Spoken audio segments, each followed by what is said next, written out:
We had this question like, should we, like, we have included all the exercises in the narrative, but we don't know if we're supposed to present them also because we have, I think, 15 minutes per group. That's right. So, because 2A and 2B were individual, one was a group thing in the end. So, are we supposed to include them in what we show?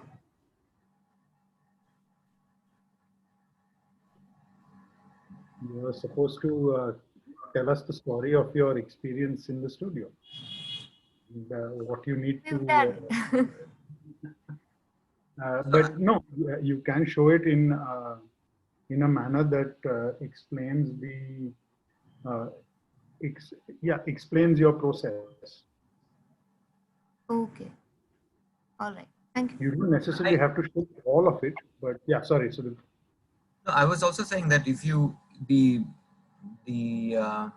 today's discussion is perhaps not about the final end product, and so if it's 15 minutes, it doesn't mean that you are spending a majority of those 15 minutes in explaining your final outcome.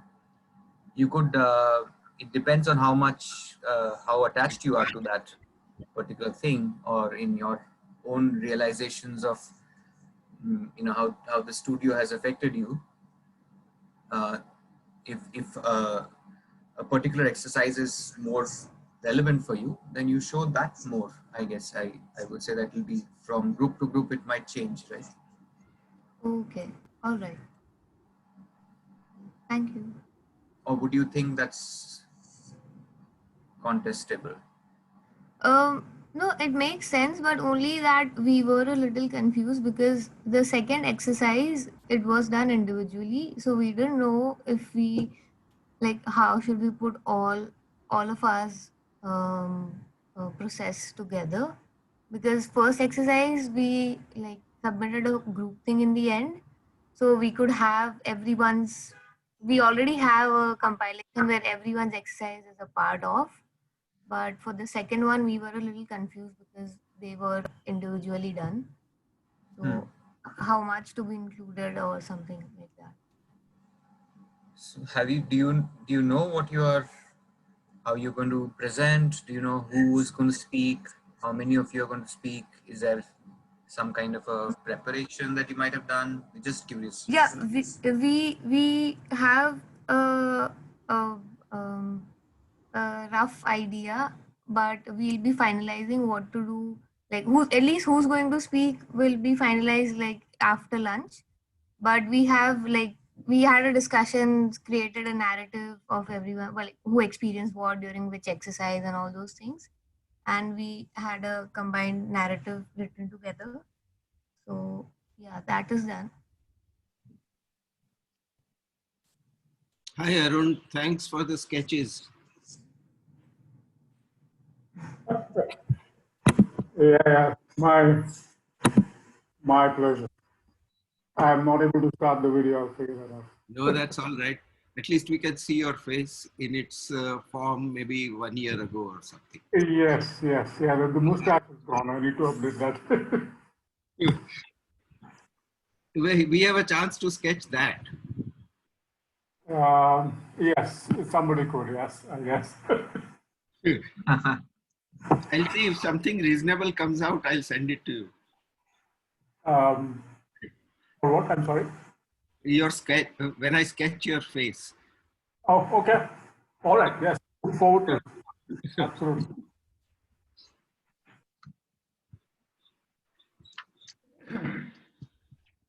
So what do we do? Do we wait for Vishwanath to join us, or should we start? I think we've got. I think we should wait another 5-7 minutes for Ayaz at least, and then we can start. I think, and then Vishwanath will join us in the process. Okay. So how many from Kakanagar are here? I'm here. The rest are joining. They're parallelly on the other meeting. They'll be here soon. There is some other parallel meeting going on? No. I meant we were just discussing the presentation. We're done with it, so we'll just be here. Okay. While waiting, probably you guys can say something, nice to relax everyone. There's too much Bansi, your pressure volume there. is really low. We can barely hear you. Oh, and just Yeah, there's some problem with my mic. It's better now? Much Yes. Much better. Okay, I was saying like while waiting, probably you guys can say something nice to all of us because there's a lot of tension in the air just to relax us, because Uh, tension about what? I'm curious about what the tension is, where it's coming from. oh, that's another big question. So we are already expecting a lot of questions now. So probably we can just avoid them in this waiting period.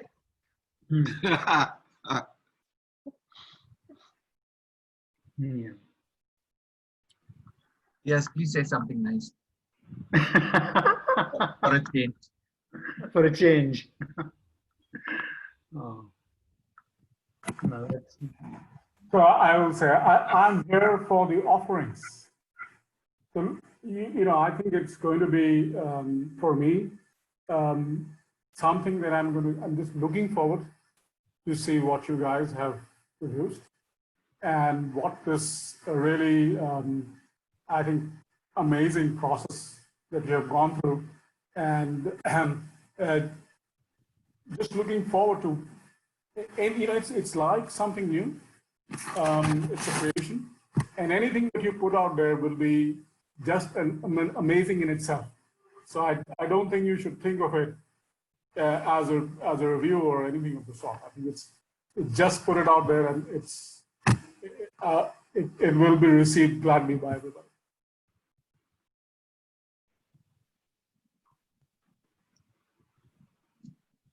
No, it's the spirit of the occasion. The spirit of the occasion is not evaluation.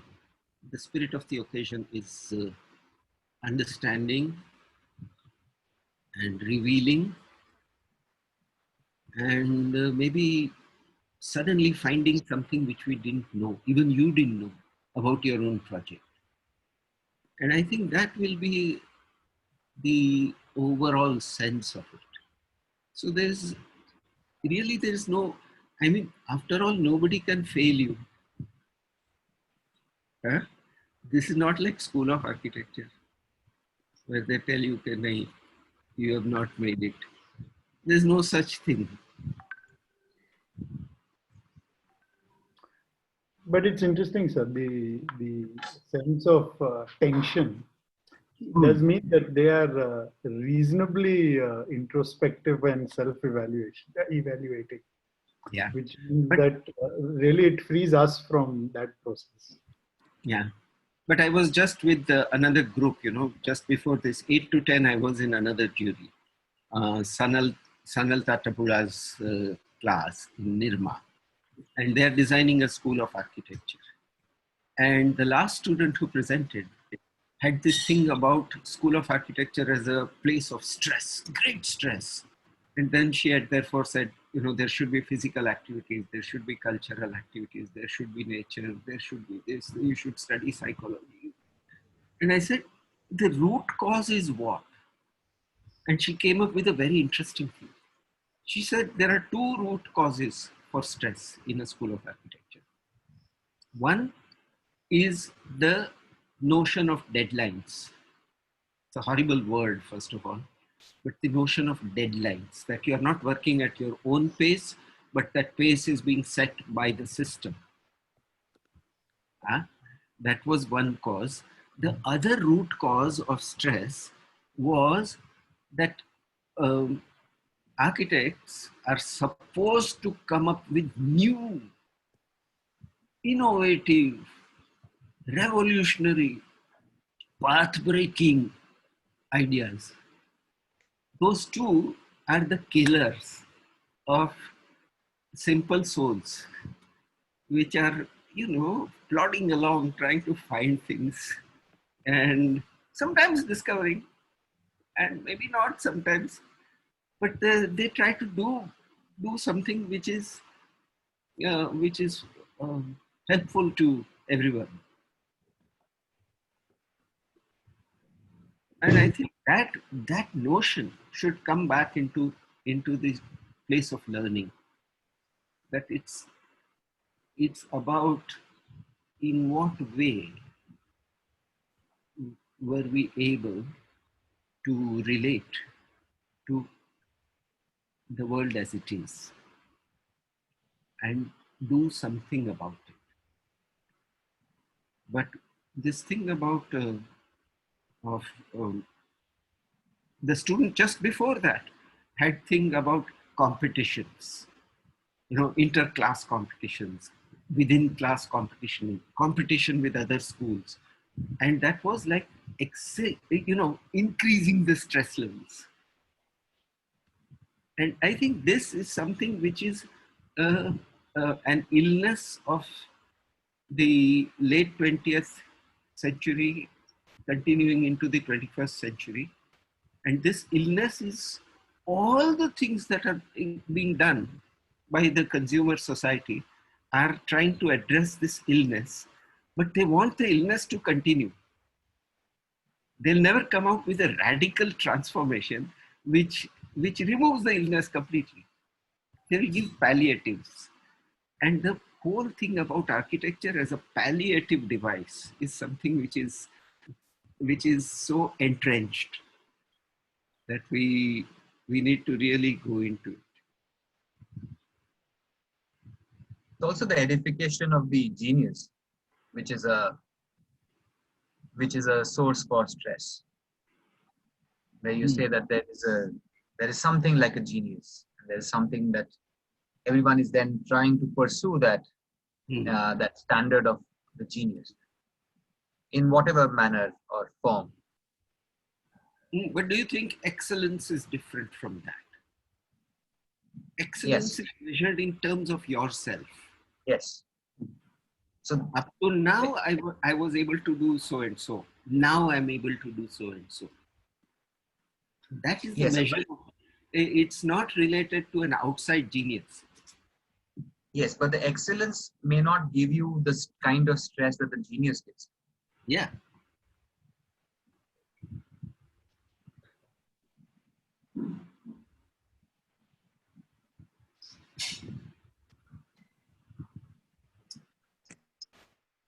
I also wanted to say that. Sorry, go on. We said closing discussion, but I think one should look at this as an opening discussion, as the beginning of things rather than the end of things. Because, what can you achieve in 4 weeks or 5 weeks? It's just you are opening things up for yourself. So in some ways, it's an opening discussion. And an opening should never have stress with it, right? So only an end can have a stress, because you then look at it as a final product of something. But the final product is, I guess, you, and not today, maybe how many, 70 years?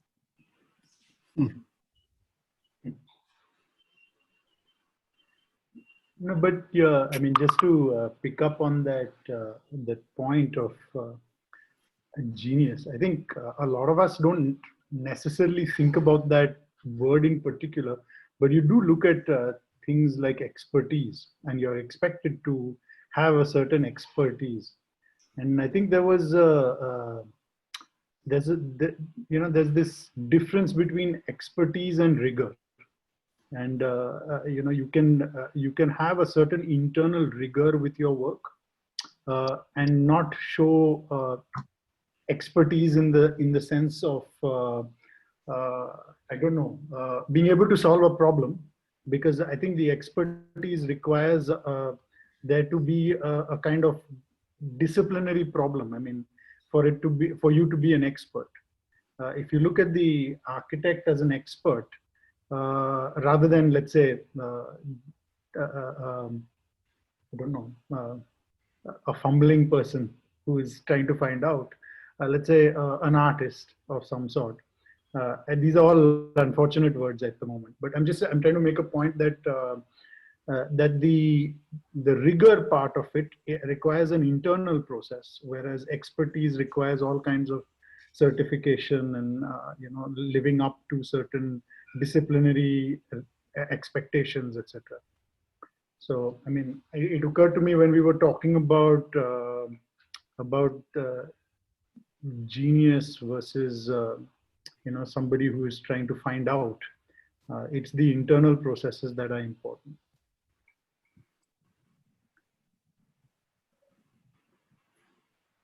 Ayaz is here. Hi, Ayaz. Hello. He's Good been here for morning. some time here. Yeah. No, it's a lovely thought. I think, and even in neuroscience, you find the same. It's exactly the same because this idea of the big exam at the end of the semester.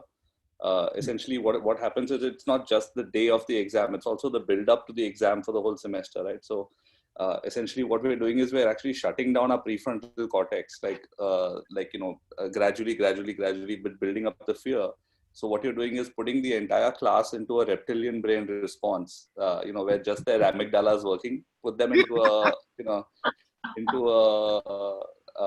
some sort of a closed room, and then say, now perform. So So the what, I slogan mean, for today, then, yes, the slogan for today is "Let's not be reptiles." Uh, I mean, stress does have a very negative connotation. I mean, at the same time, like obviously there are various points it can find its source in, but also, for example, I mean, for me, I'm feeling a little bit stressed because, it's a group performance. So you don't want, I mean, there's a certain responsibility. You don't want to make some sort of, goof up publicly and just, because we have there is no sort of, how do we say, we have not as such worked out a very detailed narration that what exactly is going to be, who exactly is going to say. So it's going to be very much spontaneous. In that sense, I think at least personally, I'm having a little bit of stress on that, that it should fall in place. It shouldn't completely.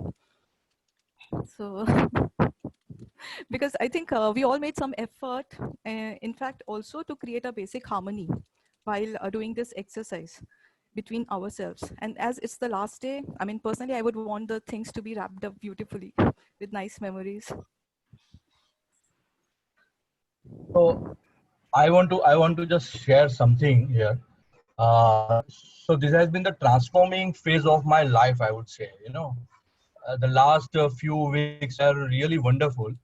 If I can give the reference of Chaya sir's one of the talk, say Vajan and Bhajan, difference between that.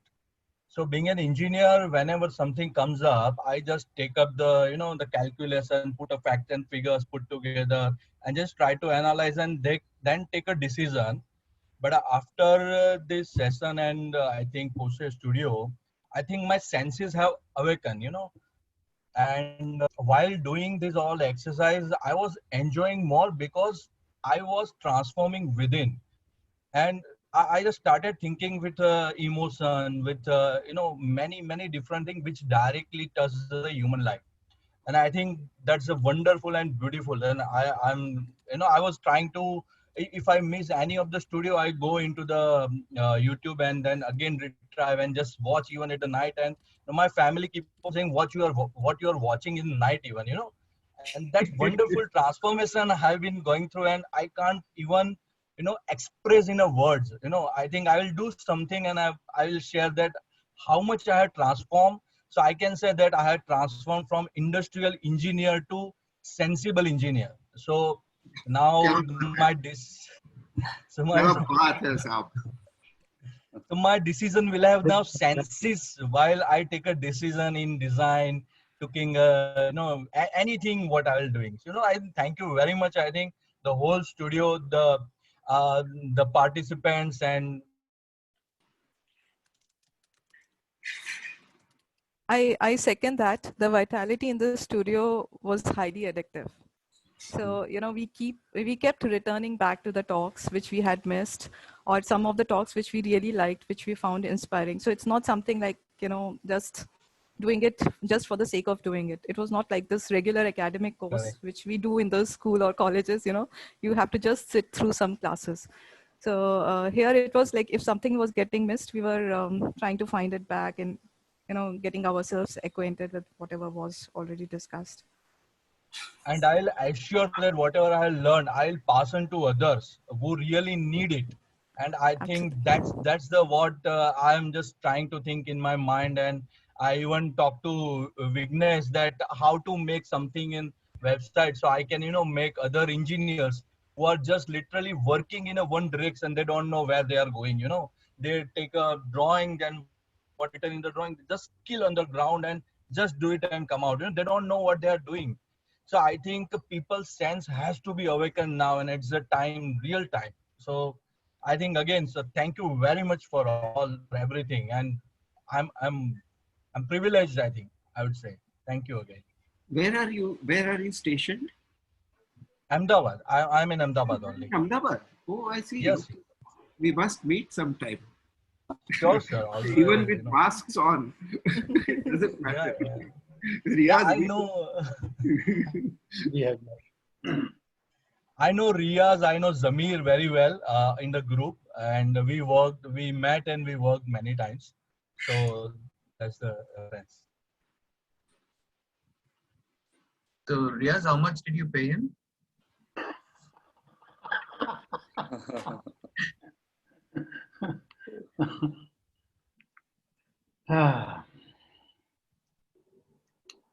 Shall we start if the Kaka Nagar group is ready? Or do they need a little more time? We can start. Where are they? Sahana is here. No, the rest of them are also here. The rest of them is. Okay, so you guys want to start? Don't we have a guest joining us? He is going to join in about 4 minutes. So yes, we can wait. I think that's fine.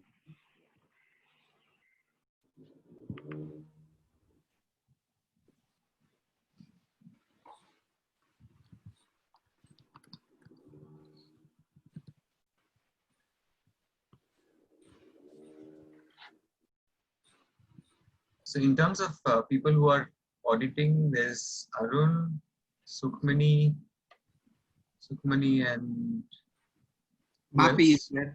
Mapi.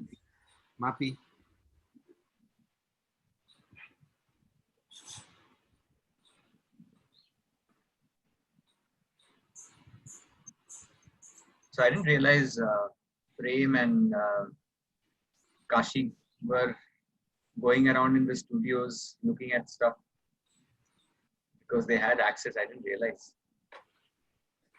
Quietly. Good. It's nice.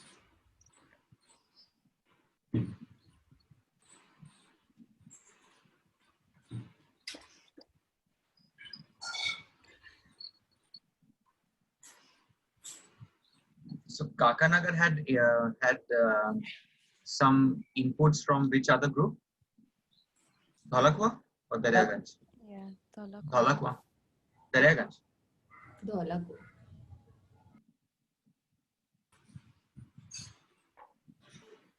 Bansi, how do you propose celebrating?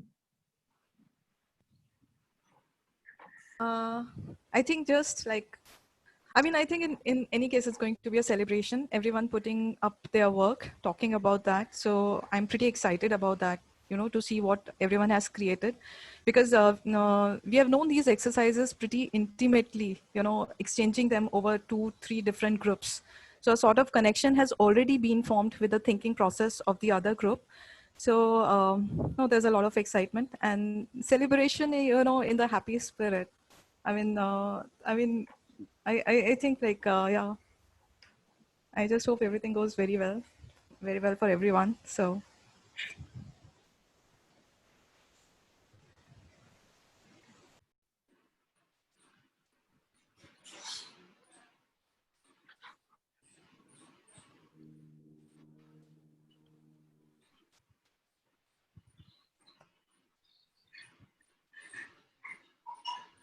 I was thinking for those who are going back to mundane day-to-day work after the studio, if you had to write specifications for a tender document and say, to make it a little bit more broad, plumbing systems and a pump of a certain horsepower, how do you think that this will allow you to rewrite it in a way that's not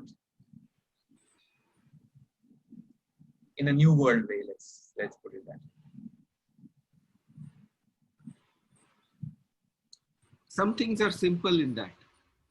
Like, in plumbing, when we design, we select a cock in a wash basin or so. Yeah. I was taught that the quarter turn cocks are the best because by just turning quarter, you get full flow of water. So my entire specification would say how to get minimum water out of the cock.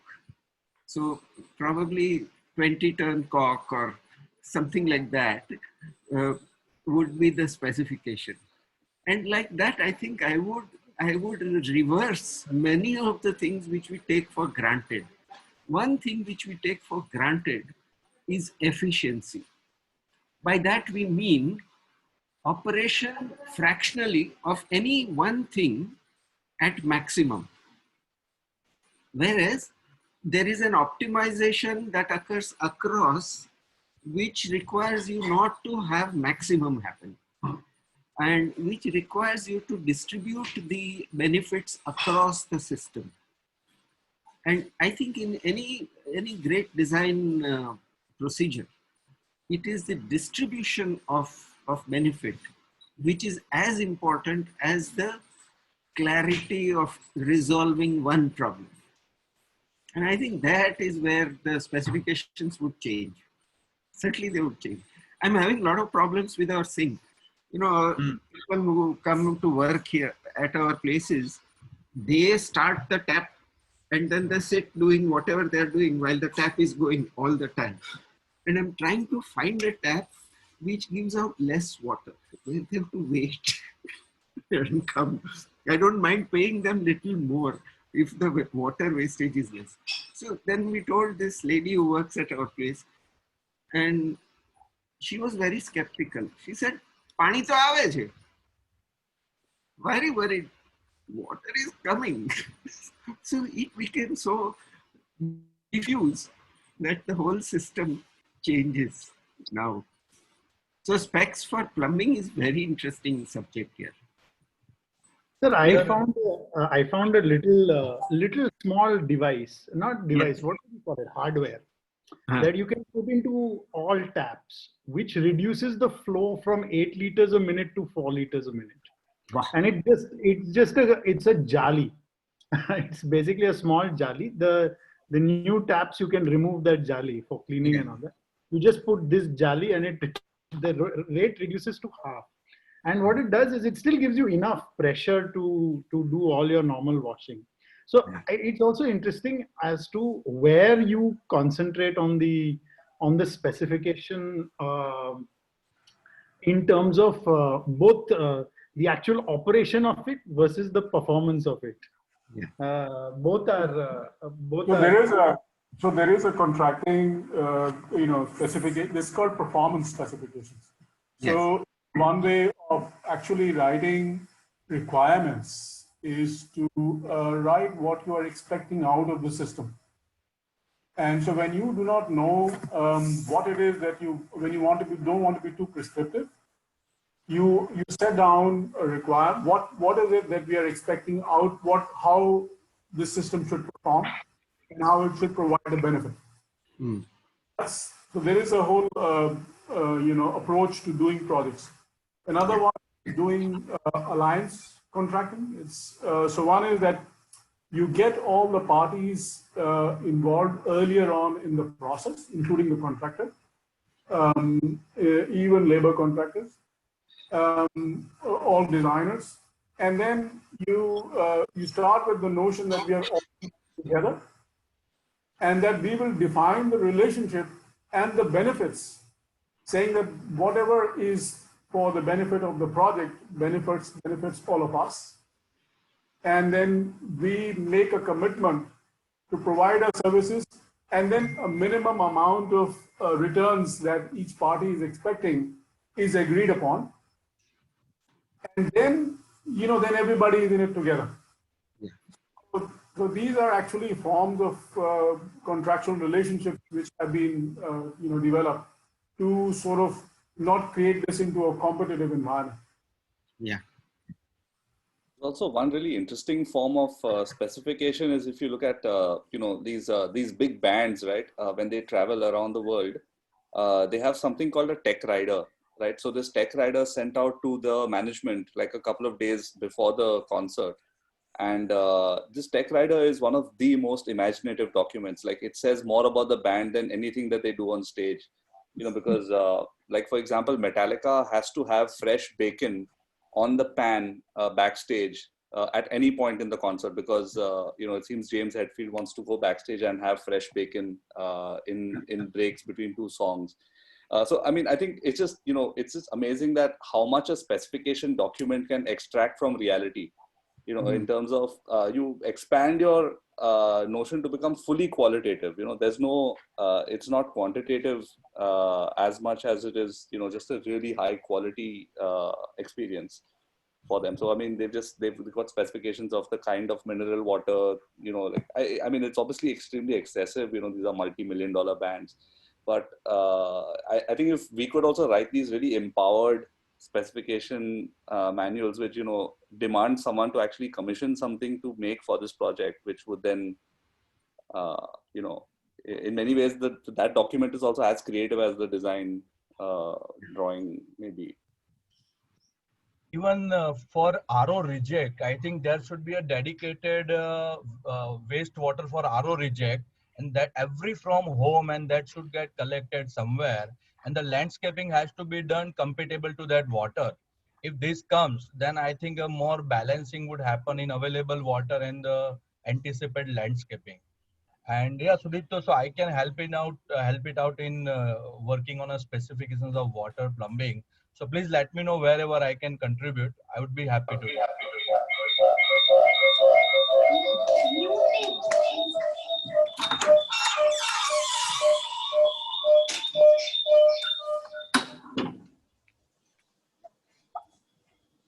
That was fantastic, yeah. It was like Speaking a of DJ. Metallica.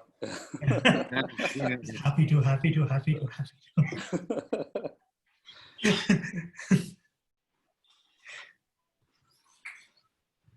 So no, but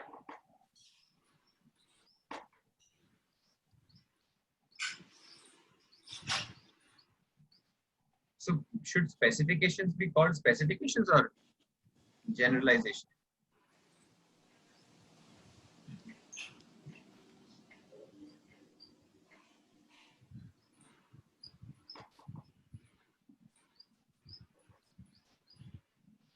Has everyone muted them? Design description? Sorry, that was me. Good morning. It was happy to, see all of you who have been behind this whole amazing studio that you've kind of embarked on. And I'm sure it's touched many, many, many, many professionals across. So a big congratulations to all of you. Sorry, that was my apology. I was trying to log in onto the thing, and then there was another thing which is on. Yeah. So all the best. Thank you. Thank you. Thank you.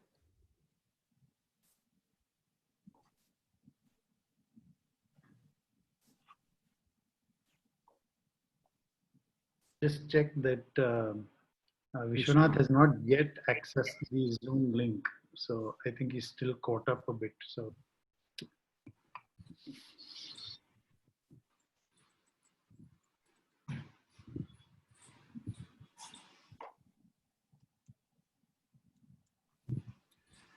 Sudipto, it can't be generalization. If I'm cooking and I'm making, let us say, I'm making tatte idli.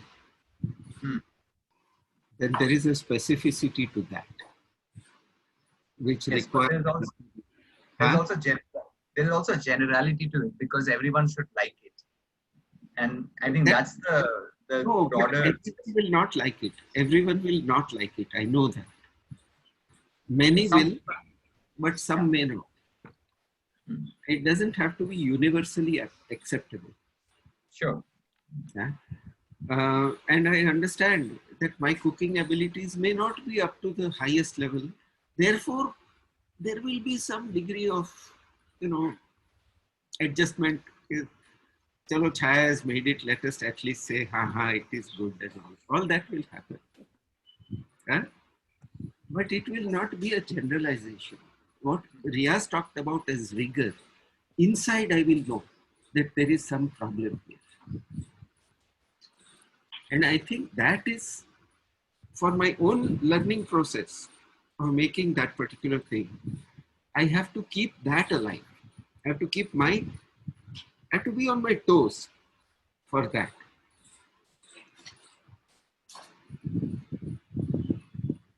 I don't know whether there will be minimal specifications, like minimum, at least it has to be 15 centimeters in diameter and in the middle 1.3 centimeters thick for it to be called a thate idli.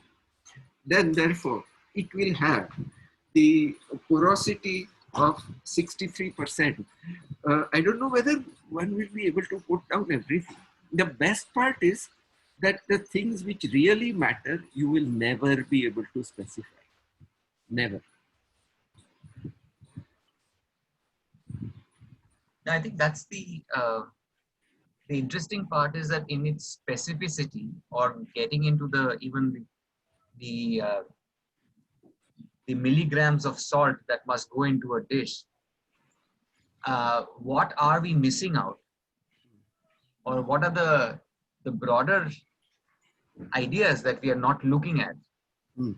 Is But the Arun question. already pointed out some ways out of that. But that's performance. I don't know if performance is a way of looking at it. I think because performance is also very, very pointed. I mean, Not necessarily. Not necessarily. Performance can be written in fairly open-ended terms. It can be. And I think that is, if you really understand performance specification, then you can go towards that. But I was thinking that in our philosophical systems, we have this thing called neti neti. Not this, not this, not this, not this. And I wonder whether specifications can be written in the form of neti neti. Not yet, not yet, not yet. And you start getting a completely negative document. It says, no, not this. Then you start getting something very interesting. Interestingly, a lot of the core values were written in the form of neti neti. It should not, it should not, it should not. Many people wrote it that way. And it's very interesting that that notion which left it open that it can be also something, something, something, but not this. That's a very interesting model. Why is that versatile? Is that an easier mental construct like the 10 commandments kind of thing, or? It's not an easy one because it takes you to deny a huge number of things. नेति नेति नेति नेति कितना लिखेगा यार, बनेगा ही नहीं कभी, वो लिखने में ही चला जाएगा सारा तुम्हारा. And that is where reality forces us to commit.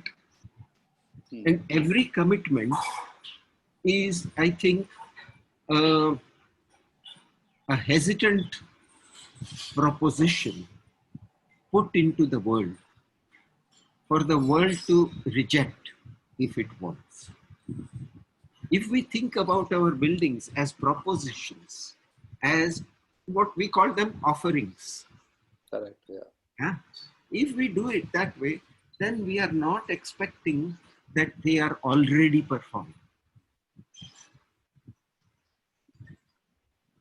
This is something which I think this is a major change which is coming world over. I can see this change in a minority of not defining with positives, but opening up by leaving out, by eliminating. Much thought is going into that. Because see, the essence of this whole deconstructive thought process is to deny that something means only this. Huh? Because then they say, no, but see, that word, it comes from so and so, and it has been used like this, therefore it could mean this. And if I look at the two words together, it could mean that. And then I can do a million things, and in the end you say, Neti,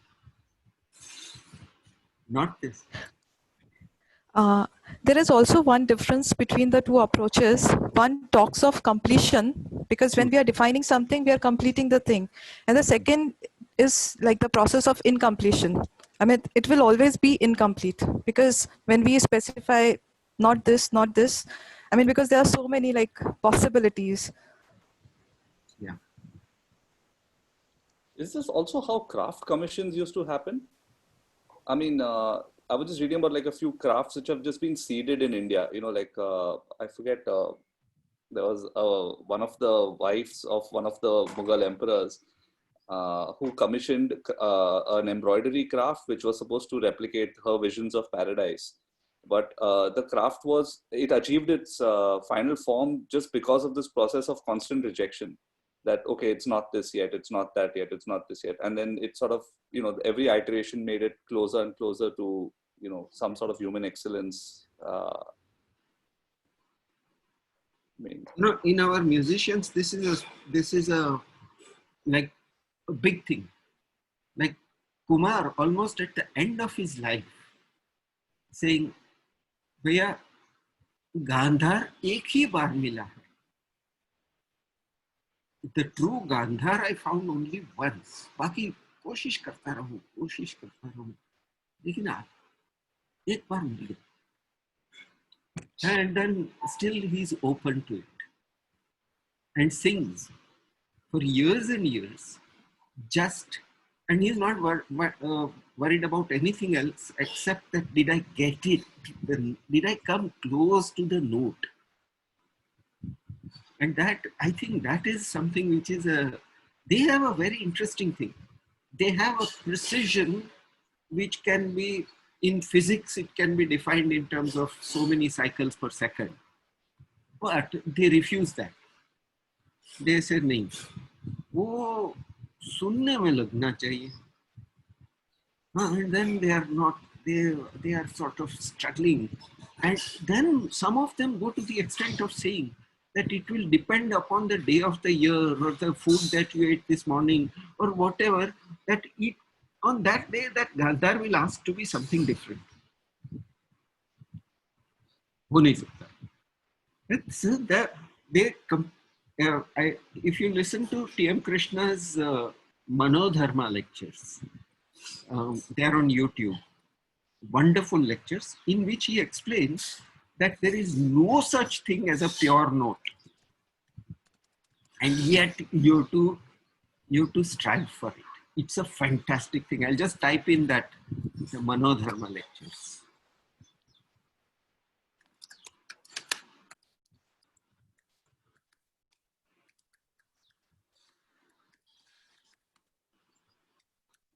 This then ties in really nicely back into the Vajan versus Bhajan.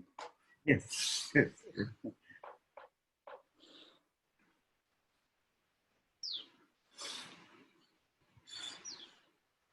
Those Manodharma, I would recommend everyone to listen to it. Even if you are not fond of Carnatic music, still you have to listen to, because the man is explaining art. really he's explaining what is the art in singing. It's amazing.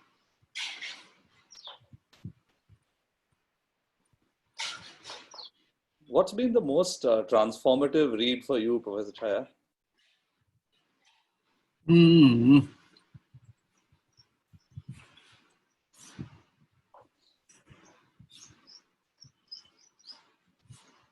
Difficult to say. Huh? Difficult to say. Maybe the top 1,000. Top 4, 5 would be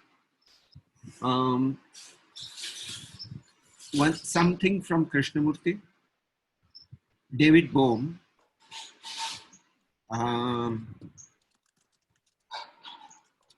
Recently, I've got really hooked on to Ramchandra Gandhi,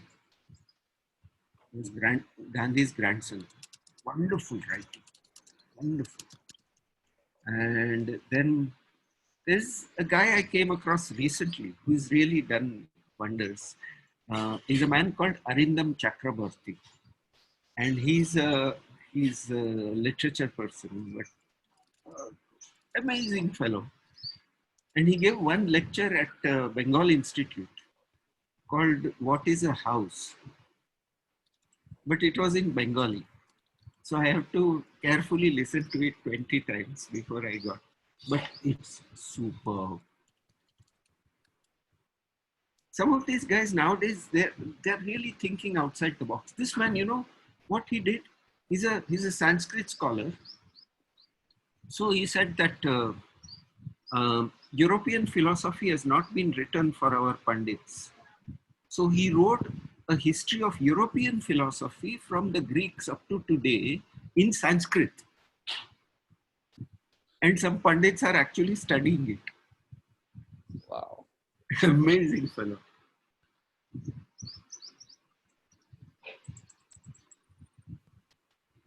Thank you.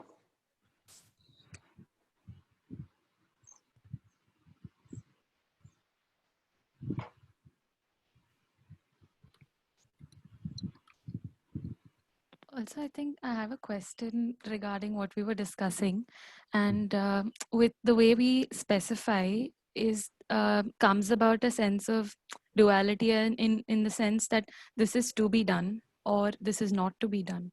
So, how do we engage in something that allows for or doesn't say either or? Like, can there be a way to do that? Like, I was just sort of thinking about it.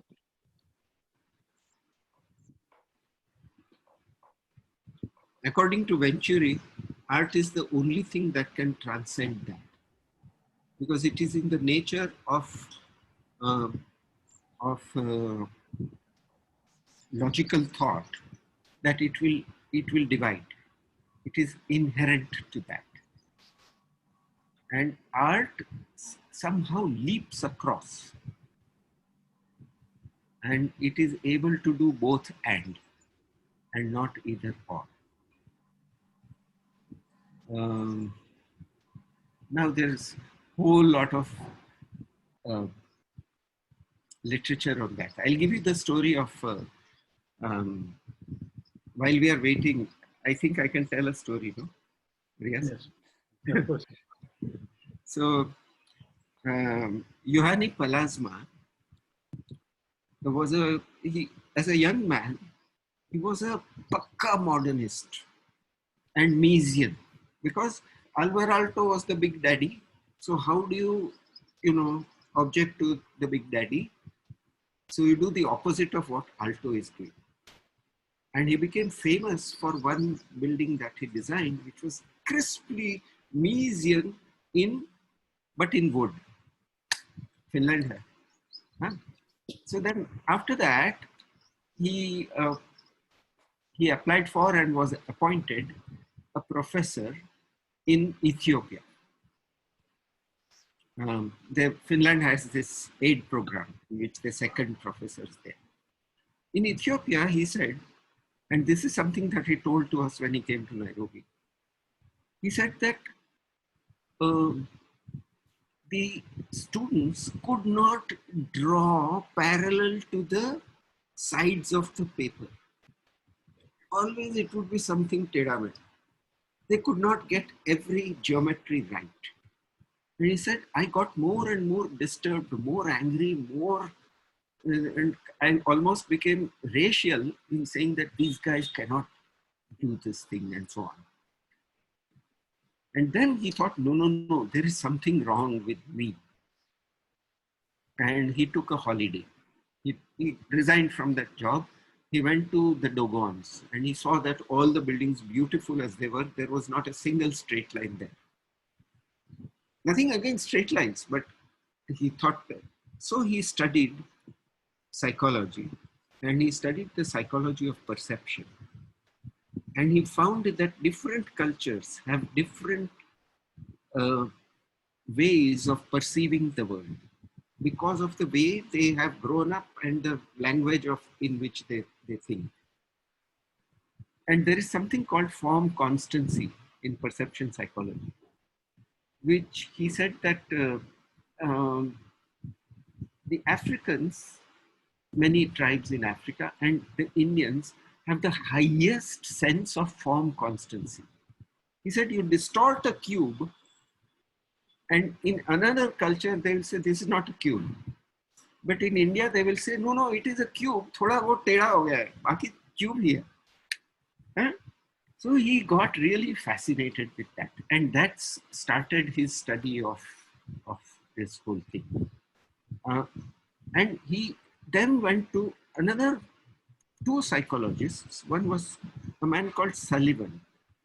Who was an old American psychologist who wrote about the oceanic perception. So prior to language, the baby has what is called oceanic perception, which means it combines everything into one thing. Doesn't make difference between even its own body and mother's body, or its own body and its feces, or whatever. No difference is made. So it's the oceanic feeling. And he got very fascinated by that. And then there is another book. I'll just type it in. It's called The Hidden Order of Art.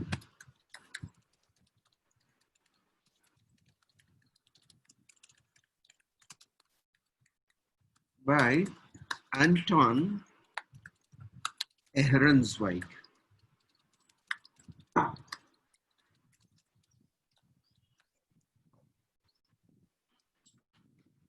And this book is the basis of a lot of the things that Palasma is talking today, where he said that the gesture of drawing is of some kinds, in which one of the kinds is it's about the death of the god. So you die in a particular kind of gesture. And at that point, you are able to see the undivided reality. That is what an artist does, according to Ehrenzweig. So now there is a whole lot of, in neuroscience now, as Ayaz was pointing out, the different parts of the brain and their operation, they are beginning to understand that this whole thing has very many things which are misunderstood. The other guy to look at is in neuroscience, Francisco Varela. And Varela wrote a book. The Tree of Life. Not that one, yes. There's a new one, which is called Ethical Knowing. Ethical Knowing.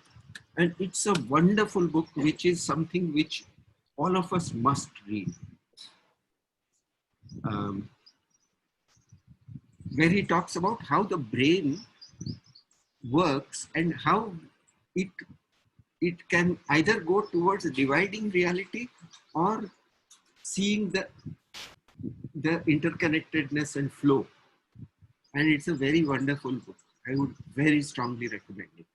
So now you have got a whole range of thoughts now coming up which are beginning to destabilize the former logic, which requires a categorization, which requires all of those things. And there is a new kind of thought process beginning to emerge. Still, it is in very nascent stage. And next few years are going to be extremely exciting for this whole thought. And we are sitting right inside it. In this studio, we are sitting inside that new thought process. So the projects may be, ठीक है कुछ नहीं हुआ, ऐसा भी हो सकता है. But there is a new thought process which we are beginning to enter. I think that's where our real enjoyment will be. And you'll continue it. It's one of these really earth-shattering neuroscience kind of findings, which is really that the brain is actually a disabler and not an enabler. It's really scary because, like, I mean, throughout your life, you assume that everything that you're doing is because of this brain, but then it's actually putting filters onto reality. That's what it's actually, I mean, like, and there's simple things like which open up on acid and stuff, which is this MAO inhibitors, which are, suddenly your brain is able to perceive like so many more things on a meditative mind or a psychedelic mind, for example. It's just a completely different reality which is there to be experienced, but then we only see with cure, or we only see within these spectrums. It's quite mad.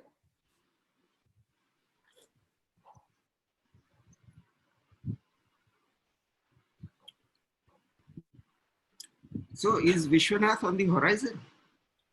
It doesn't, I don't see him on the, I've messaged him, but he hasn't seen the message. So I think we should start now. We have already started, sir. We have gone quite far into it. Like waiting for Godot, this is the play. Yeah. Oh, yeah. Absolutely. Today, but we'll Indianize the name. We'll call him Godot. I'll tell him that. He will like it. Today, anything that is said in the conventional structure is going to be deconstructed. So I will continue saying all these things, knowing full well what the repercussions are with the given mood. Hi, may I ask a question if there's time? Of course, Supani. Yeah, hi. So yeah, first off, it's been absolutely amazing what you guys have done with the conversations and all the something that I've looked forward to in the past 5 weeks. I just wanted to ask Sir a question, Professor Chaya. So in one of the discussions you had mentioned, of course, you have been talking about listening and how it is important to listen. And at the same time, in one of the discussions you said, but it doesn't mean that you need to agree to everything and so become something like somebody who's just like pushed around and agrees to everything. You do need to take a stand sometimes. So this whole sort of dynamic between when you have to be listen and be when you have to listen and be open to something, and but at the same time be able to take a stand. So how do you take a stand and at the same time be open or listen to others is my question. I know it's a very general question, but and it's a very tough one. That's all your life, Baba. That's what you're trying to do. So there's no real answer to that, except that I sense that we are built for the good. We don't have the selfish gene. We have a different material which is always trying to make more harmony in the universe. And that is the natural flow of things. So there is a degree of faith involved in it, in this steadfastness. If I call standing as steadfastness, it is a degree of faith, which is not, faith is generally thought of as blind faith, as superstition, etc. No, faith is not, uh, faith is the idea of having hope for the unknown. So once that is there, then like if you take a body of water, as long as it is agitated, there will be particles which are muddying up the water. And the moment it stills, then the particles will go to the bottom and the water will become clear again. And that is available to us. That the muddiness will go only in the moment of stillness. And much of, like, over the last 2-3 days, thinking about the studio, thinking about what happened, what projects came out, there was a lot of muddying that went on in my mind. And it's only now that I'm beginning to find a little stillness with which I can look at it without getting shaken. Yeah? And that is where the steadfastness comes. Steadfastness is not holding on, but a degree of availability of energy and muscle in your feet. It's not kind of holding on, it is a kind of balancing. And the listening allows this balancing to become very graceful. At least that is what I have seen in great people, that they have this ability to gracefully move without toppling over. So standing for something, I would rather say moving or gracefully moving along in the right direction, in a direction. That's about as far as I can say.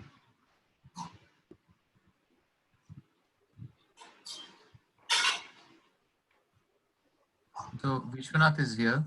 Oh, great. Where? Yeah. Apologies. Great. You know, we said, Vishwanath, I'm very sorry. Huh? We said some very bad things in your answer. Good. No, so what was happening was, Vignesh said that this is like waiting for Godot. So I said Godo. You know the Gujarati word, no? Unfortunately. So, anyway, welcome. Most pleased to see you. There was a government sort of engagement, so apologies for that. And the government meeting gets usually. मेरे कुछ नहीं फर्क पड़ता है. चलो चालू करते हैं. है कि नहीं? So shall we start then? Yeah.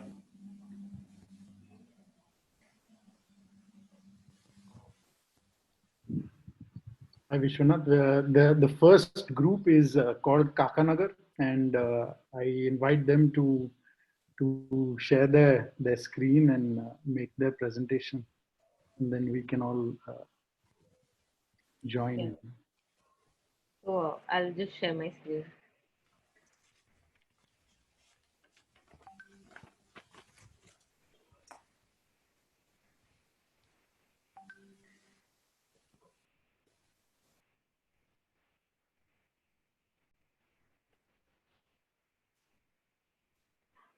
Yeah, is my... Yeah, we can see the screen. Is it on full screen? Not yet.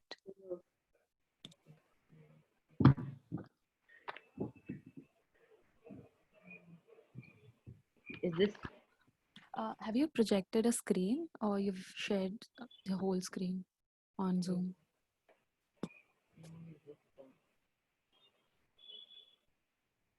yeah?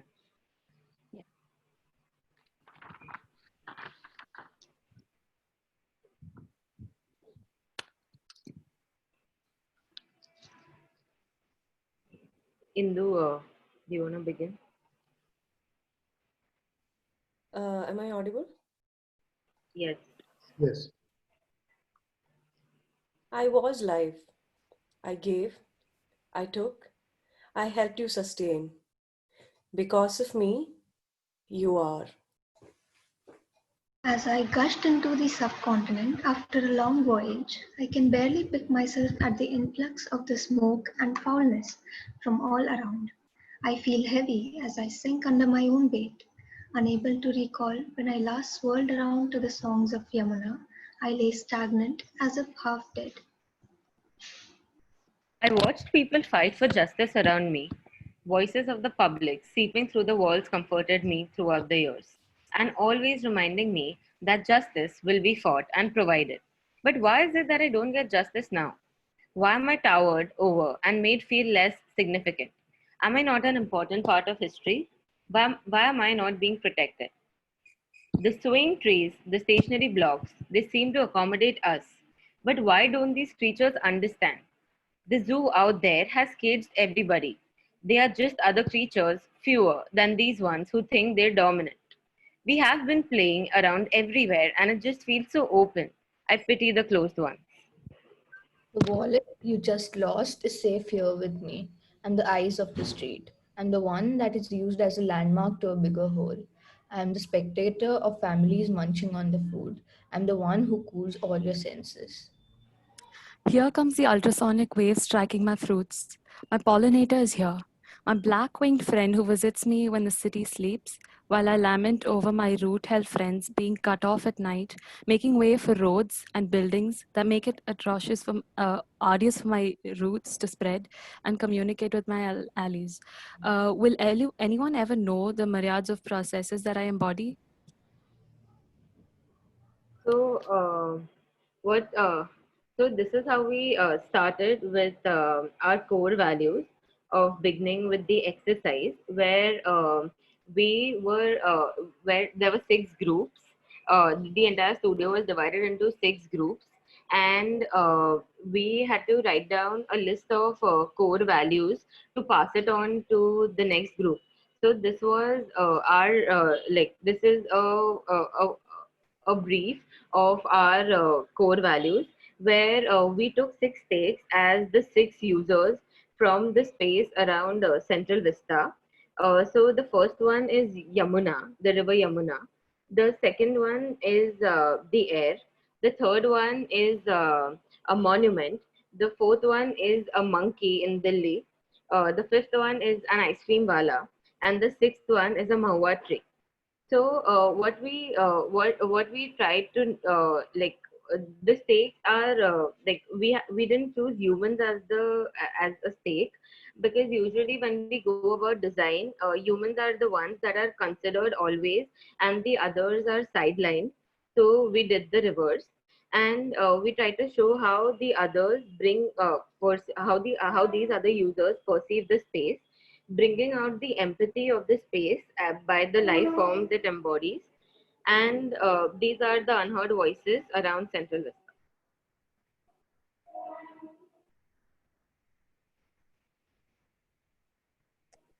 So we then were introduced to the whole idea of the Chinese whispers, where we were receiving core values from another team, and this is, I mean, we sent out ours, and this is what we received in return. And we've seen that the collage speaks a lot about the temporality, I mean, the time association, and in terms of the resources that they want to be really sensitive to in the environment, and the society emphasizing on the social spatial justice. So to kind of we took a while to sort of analyze this, not just through the written words but also through the images, to kind of understand the sense of uh, if there was any juxtaposing or correlations with these, and to emerge this whole idea from their collage. And then we took it on to developing the further stages. So this is a collage of our interpretation of the core values, where we were looking at reviving the space for like first we were looking at reviving the floodplain of the Yamuna by trying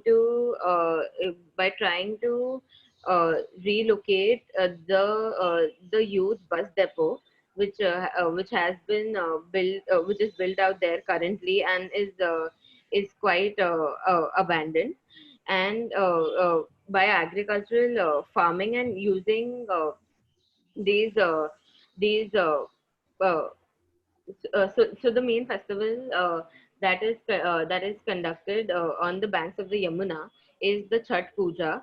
So how we could introduce a few ghats, we could introduce ghats in a few places for Chhat, and also we were looking at uh, uh, taking back from the talks that we had heard. We realized that Delhi has always been a serai, and there is no real Dilli wala. So how, instead of being harsh and permanent on this fertile land, how we could get in the idea of temporal structures for uh, for uh, uh, for the serai. No. And in some sense, we're actually trying to get the communities to engage with the space, but we also understand that the sense of belongingness that people associate with being probably the ancestral origins from Delhi is not highly prevalent in Delhi. But what we're trying to do is, how can we get these transient communities to engage with the land, and bringing out a whole process through that, through our interventions. And in some sense, we're also trying to say that the river edge, which is currently been built upon, should probably be engaging with the river a little more. So in some sense, we're trying to release ourselves and trying to imagine ourselves in that space as like a drop. And also, at this stage, we took the role of ourselves not as architects or architecture students, but as karigars, where we inspected some of the typical yet distinctive conditions of the city of Delhi through the threshold spaces around our water systems. So, as water travels from its source and back, the layers of separation between land and water is reimagined in its process. Conditions of the water meeting the city as it reaches, collects itself, appropriated for use, and eventually processed out is examined. The agents of control over the accessibility of safe water are also taken into consideration. The site, which witnessed the rise and fall of two dominant empires, Mughal and Sur, now lies in ruins in the Purana Killa, once Sher Shah's great palace, now a group of ancient structures flanked by a zoological park, a lake, and the Bhairav temple.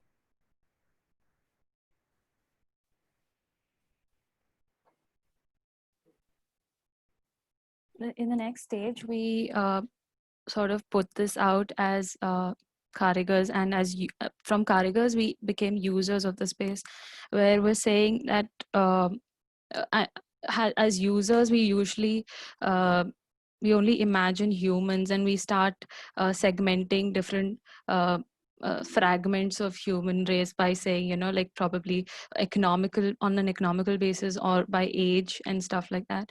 But what we're trying to do here is we're not bringing out those fragments, but we're fragmenting it based on like native flora, fauna, the learners, and the pilgrims.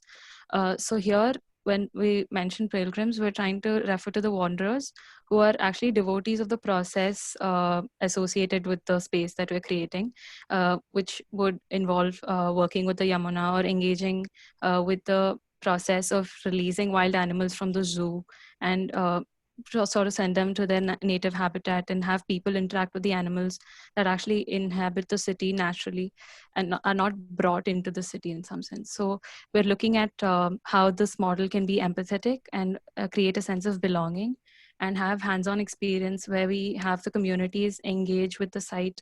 That's the first-hand experience that they have. They build on that site, but based on certain core values, and then we make that egalitarian in our function, and then we promote partial nomadism through this whole module, and then we also look at how this is going to be a gain for the city and how it can sort of set a new lens to look at things and how things function in the city in the current scenario.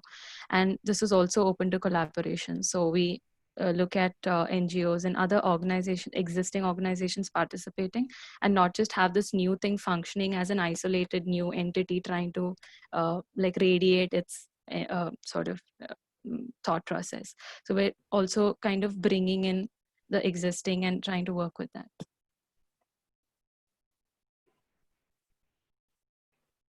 Yeah. In this one, we started off with looking at the extent of the floodplain of the river Yamuna since the 1800s, and how we could revive it by respecting the manner in which the river has been shaping the land over the years. And we try to read in between the lines to revive, to rethink this water.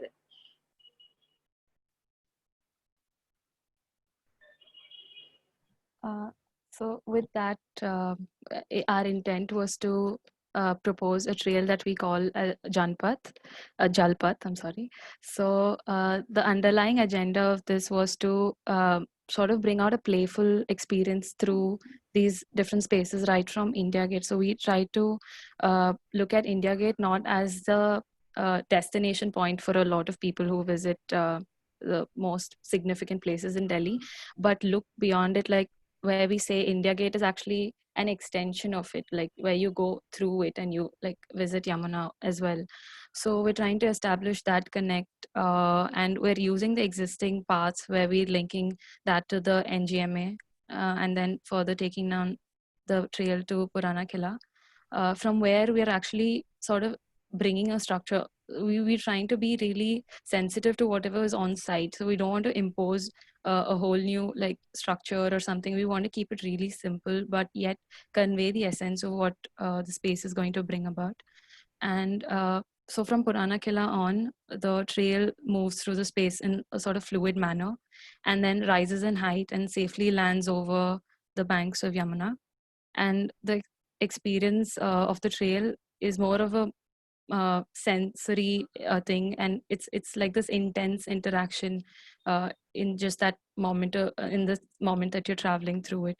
So this also tries to increase the opportunities of the existing settlement and the pilgrims who are the keepers of this area. So we're also having a sort of community area where like we're proposing something temporary, but that is going to engage with the processes associated with these interventions. And through the trail, we're also bringing about, we're touching upon these existing spaces like the Purana Killa, and we're reconsidering the zoo. So we're rethinking the whole idea of how the space is created as segments and as cages, but we're trying to open it out more and make it open for people to access it.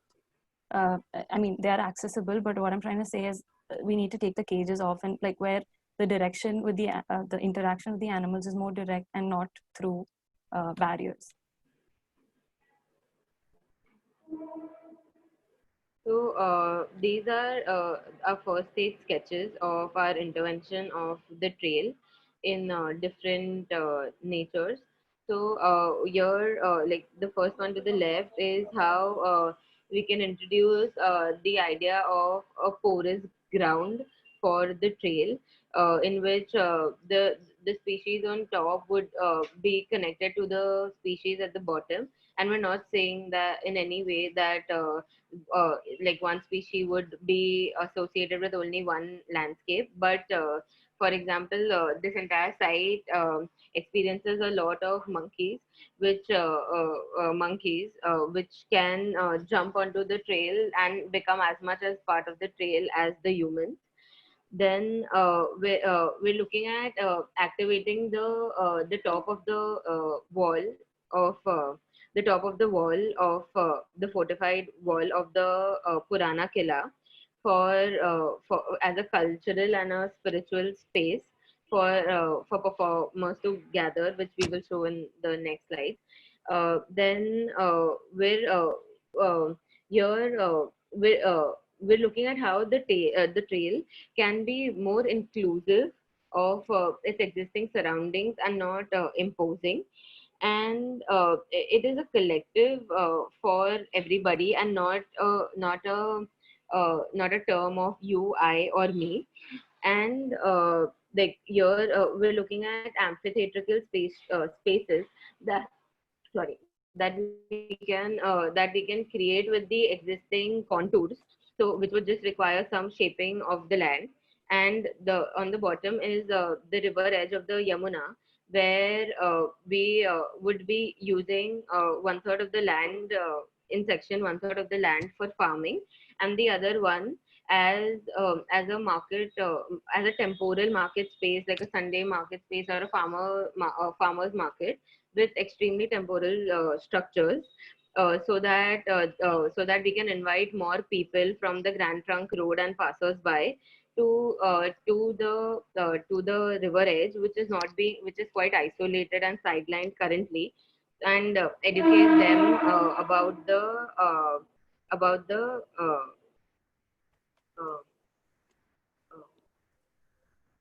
more of engaging the community with the river edge in some sense. We're trying to use the existing market phenomena where people like I think in my opinion market space is very inclusive, so instead of saying it directly that it's open for all, it has that connotation to the space. So we're using that as the anchor, and very subtly saying this is going to be bringing in people to the river edge. yeah. So this is the aerial view of our Jalpath, where the trail is actually connecting from the India Gate, but out there it takes a formal expression in terms of edged footpaths for so that it is also accessible for differently abled people.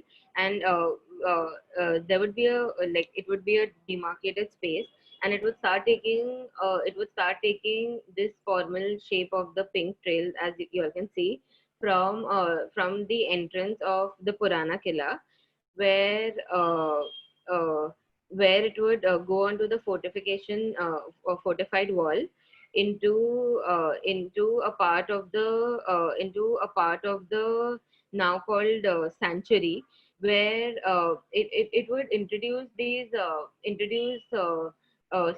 humans to the land of the animals out here, but not entirely as to disturb their habitat, and just subtly take it through the sanctuary and connecting it to the railway here, and the railway and the Grand Trunk Road finally ending onto the Yamuna.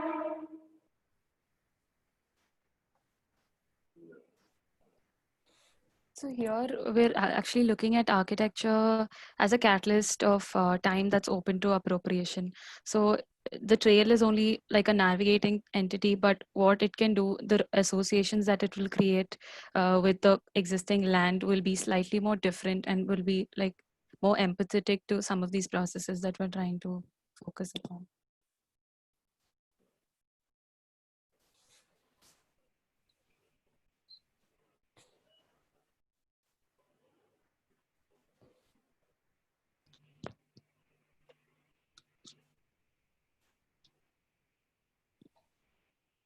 So there are segments of you that we've stitched together, and the first one is within the zoo. I mean, like the top left.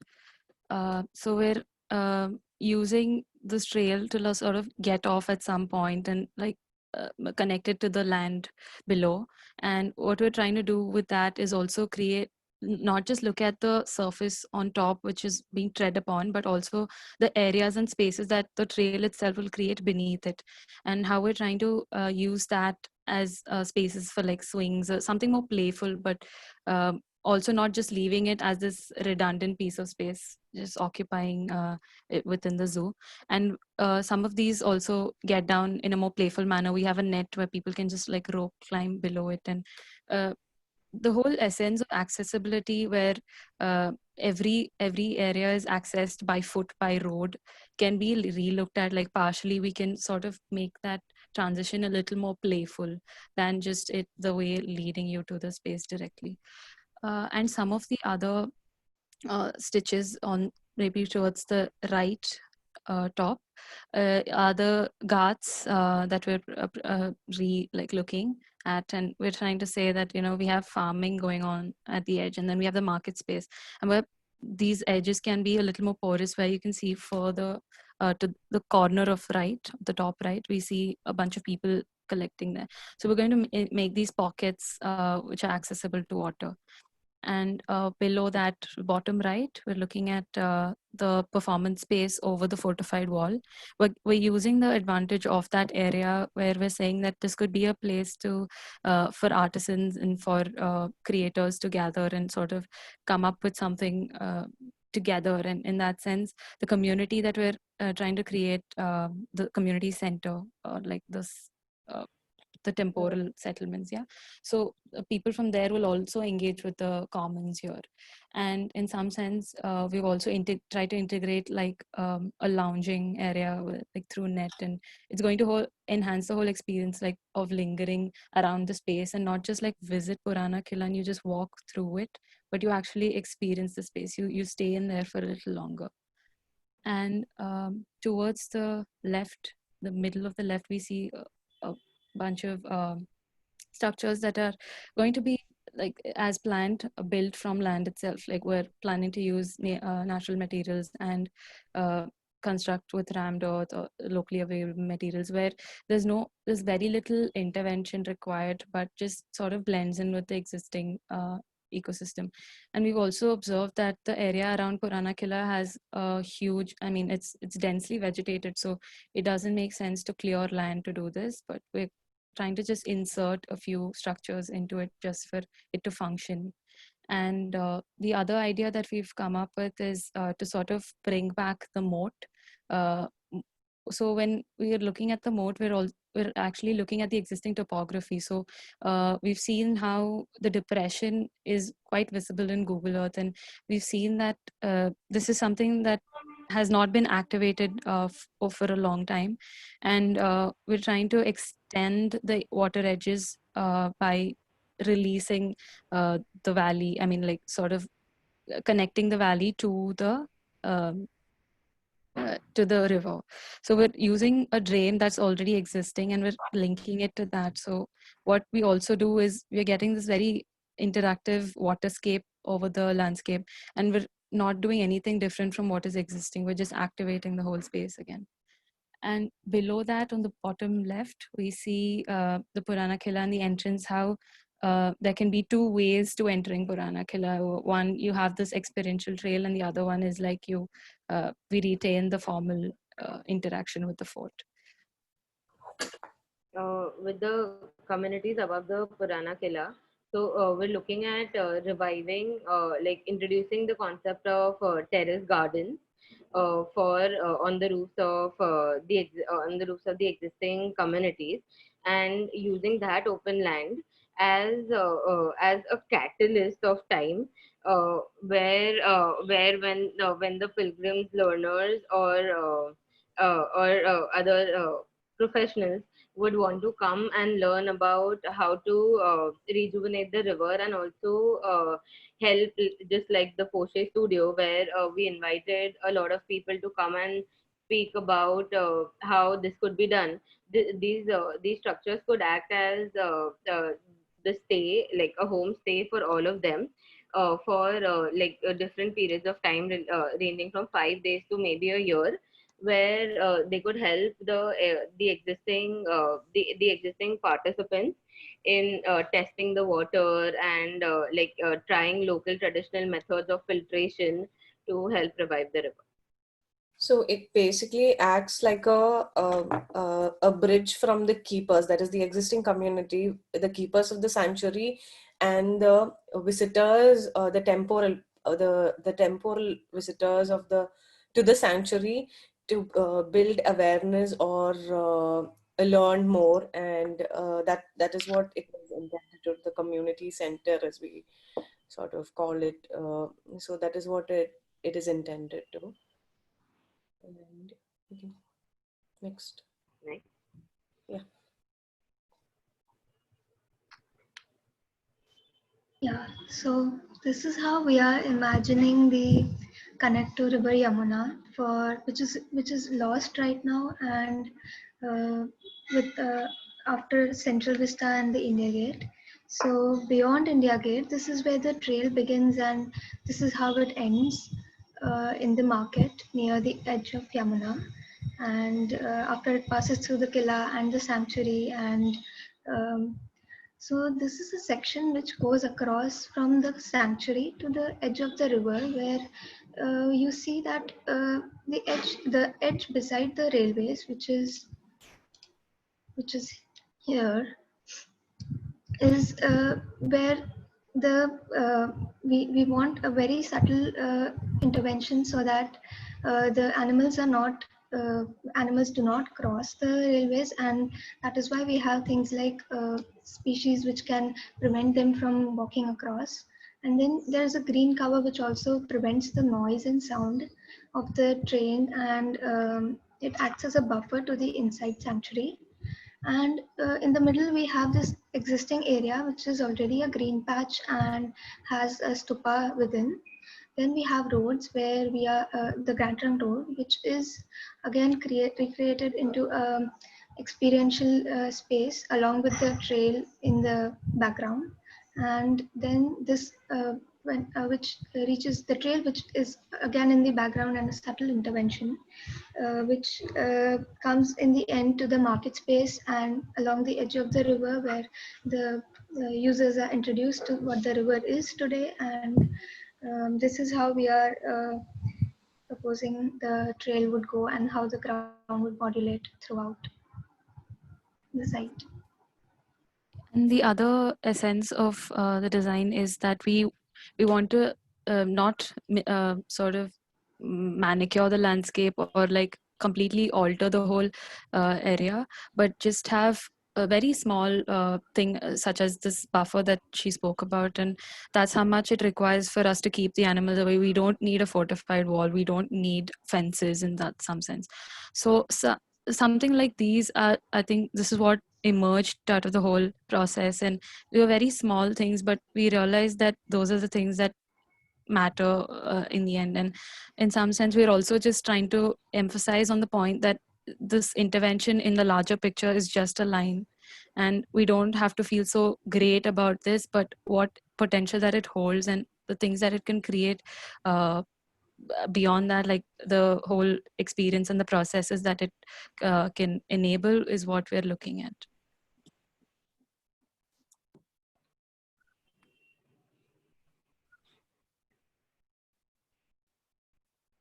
We had done it.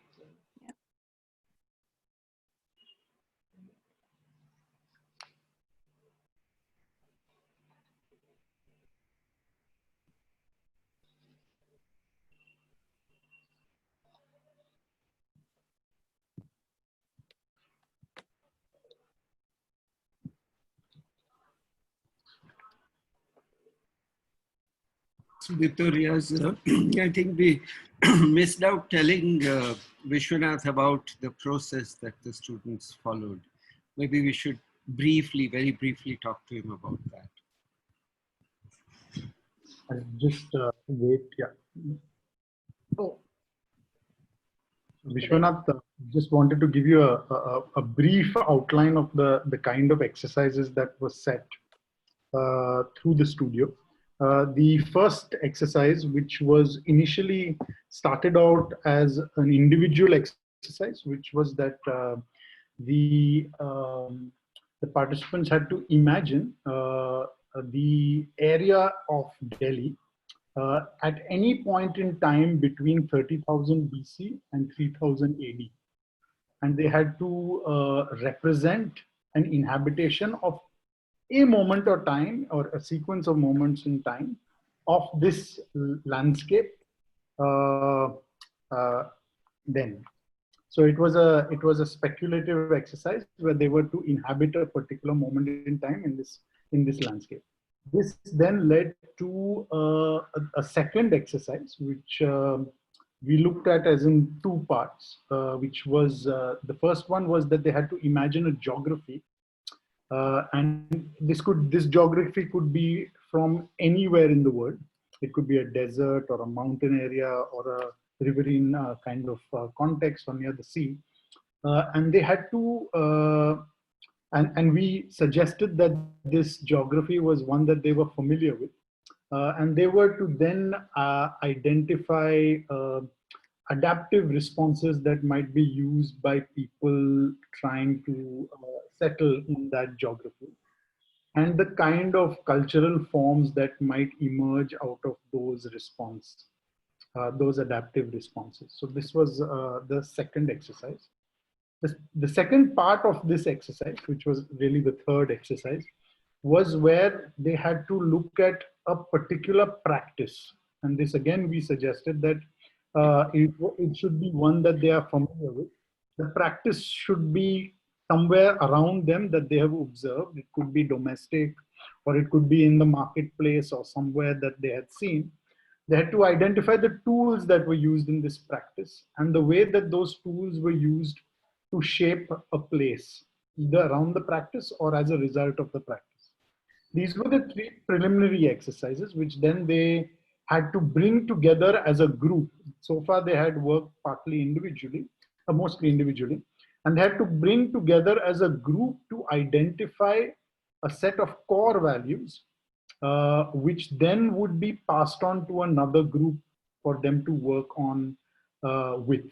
So each of the 6 group came up with a set of core values, which then were handed over to another group. And this was what I think the Kakanagar group mentioned as the Chinese whispers exercise, where the idea was that you do not work with your own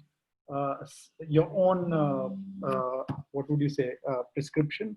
You pass it on to the next group and they have to build on it.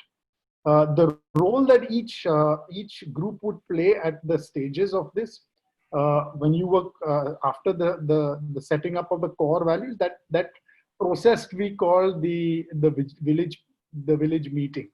So coming up with core values, the process was to be imagined as a village meeting.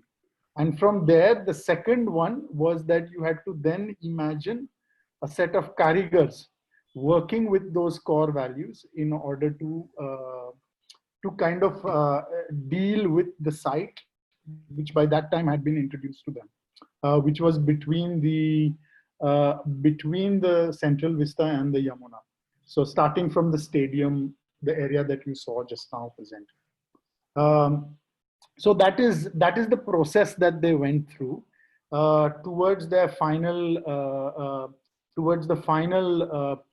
well, you can say the final response, which was really about inhabiting that space using these exercises as ways of thinking of the site and also in some ways coming up with a program. Professor Chaya, Sudipto, if there's something else that you would like to add that I may have missed out. No, I think you have covered everything. The thing is, there are 37 participants and all eyes are looking at me and I've just come in. So you're putting me under tremendous pressure here. Huh? So hey, chill and relax here. I'm not the one who's being judged. I'm the one who's supposed to be doing the judging. Okay, so let's take it from that perspective. Okay, now you're briefing me and taking me through a whole process of weeks of work and effort by group, putting it in my so let me get that pressure off me. So shall I just do a quick response to the excellent presentation that was done?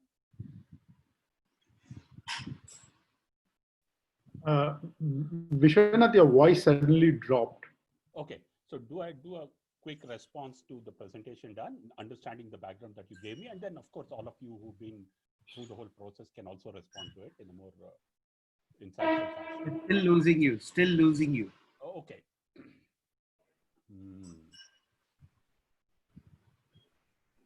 That's my internet acting up, I guess. To do with some volume setting on your thing, because your voice is coming faint. It's not broken. Okay. So it's not your network. It's your volume setting or something like that. Is that better, Sudipto? No, it's not. If you go to the bottom left corner, there's the mic button. There's next to it is a little arrow. And if you go to audio settings. Okay. Well, I see already your mic, your thing is better. Can you just say a couple? Yeah, I think this is fine now. Yeah. Right. So I think when I plug in my earphones, the voice seems to drop. I don't know what that link is, but that's the way it goes. So I just do a quick response. So the core values, the whispers, and the way you presented it in terms of the poetry that you put out is absolutely fascinating, right? And the whole design process that you adopted, the way you imagined it is very nice. It's for me quite unique and quite nice to think that you thought through that process and you're thinking about a zoo being unlocked, right? And the zoo being inverted in a certain fashion. And the spaces that are being created, the elevated walkways, all these are very interesting to observe. And I think it's all tied together very well, and it presents a new dimension to the way Delhi's Central Park, so to say, should be looked at. So a couple of questions for the group. How do you see the link between the other side of the river? Yeah, that's one question that I had. So you sort of stopped at the ghats and at the river, but the river has two sides also, right? And it's also water there. So how are you looking at the other side? Is there some imagination of the connectivity? The question that comes to my mind. The other question that comes to my mind is that the railways and the GT road are really beautiful historical events. So here you have the railway line, the roadway, and the waterway, all three parallel to each other, and all three have great significance, right? So it seems that you just sort of bypassed it, no? Got over the railway line, got over the GT road, and then left both of them unexamined in a sort of a way, in a design sense, right? And then you go to the waterway. So was that because of shortage of time, or you didn't think through, or do you think that there could be some more reimagination of that, right? So that's a question that I have for the group. Now, see, it is all positive critiques, right? The other thing is, in the lectures that came across, there was this excellent presentation on what's wrong with the Jamuna, right? And there was this whole mess of sewage coming in from that one Najafgarh drain. So the reality of that situation of the Jamuna itself being full of froth and foam and being wastewater, do you sort of, in your heads, imagine it to have been treated already and therefore you're opening up the ghats, or in your design, do you want to respond to that particular context of pollution also or not? No? So that didn't come out really clearly to me. The last point that I wanted to mention for you as a group, which is again very nice, is that because you're dealing with water and land, you've imagined forests, right? So the tree cover forest biodiversity in terms of animals and birds and all that.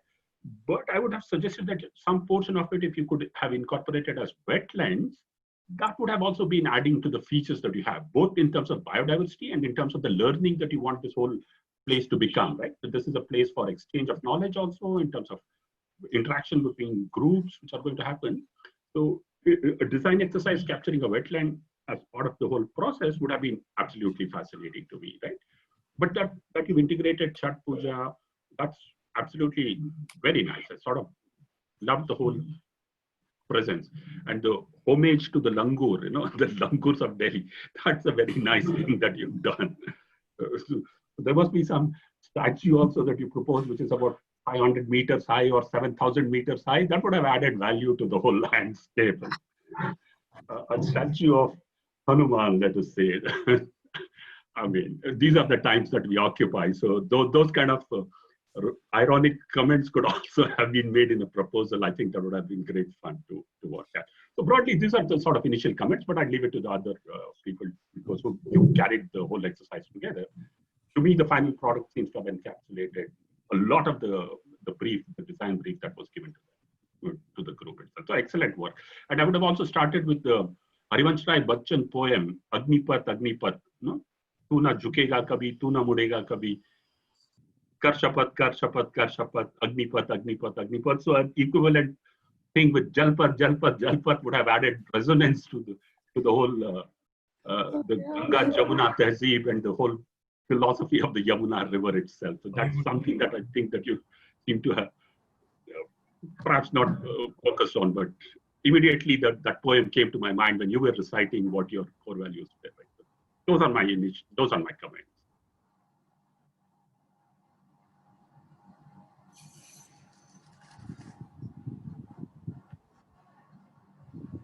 Do you guys want to clarify any of the things that Vishwanath raised, particularly in terms of the way that you were looking at the railways and the road, or any of those, the wetlands, your thoughts on it, perhaps? We briefly touched upon, okay, so I'll probably go through in the order that it was asked. So the first one was a linkage, right? So when we looked at the Yamuna initially, we did consider both sides, and our initial intervention that we ideated, like we have another map before all this happened, where we tried to say that because we have a reserve forest on the opposite edge across, so we wanted to sort of acknowledge that, and in some sense the riverbank on this side had to respond to that. So what we try to do is loosen this edge out a bit more and have it vegetated instead of how it is. Like, it's got a huge bus terminus here for the DTC buses to park. So that was the initial response that we had, that we wanted to sort of create these green linkages. And well, to be honest, we even proposed like a green corridor initially across the river, but then we kind of scrapped that idea off because we then realized that mostly the users that are going to shift across will be birds, and it wouldn't make sense to have a path because we're not looking at inhabiting wild animals anymore. So then we kind of broke away from that thought process. And then the one after that was regarding the railway and the road.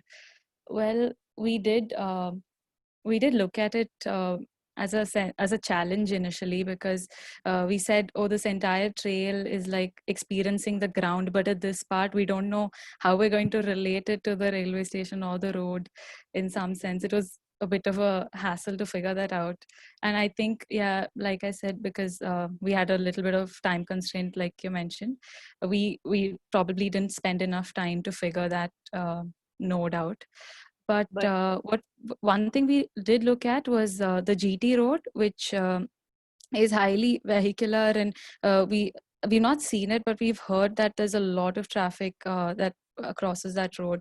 And then there was a whole discussion around, if there's a market space, then the whole the space is going to behave very differently in that area, and how maybe in some sense we're trying to deformalize the highway sense of the road right now. So yeah, Divya, you wanted to say something? Yeah, we were also this patch of land between the roadways and the railways is where the Shanti Stupa and the Indraprastha Park is located. So we have given a drop down from the trail to this path, which can be used as a public space, uh, uh, and also there is the Pragati Maidan care center for, or some kind of a workshop for trains out here, where we were looking at this space to also open out for the workers who work in those places. But also we did not want to create a lot of stops from the GT road to these spaces, until and unless the Yamuna would like we would work on the rejuvenation of the river, because we think that if we have a lot of human footfall out here, it would result in more garbage being thrown into the river.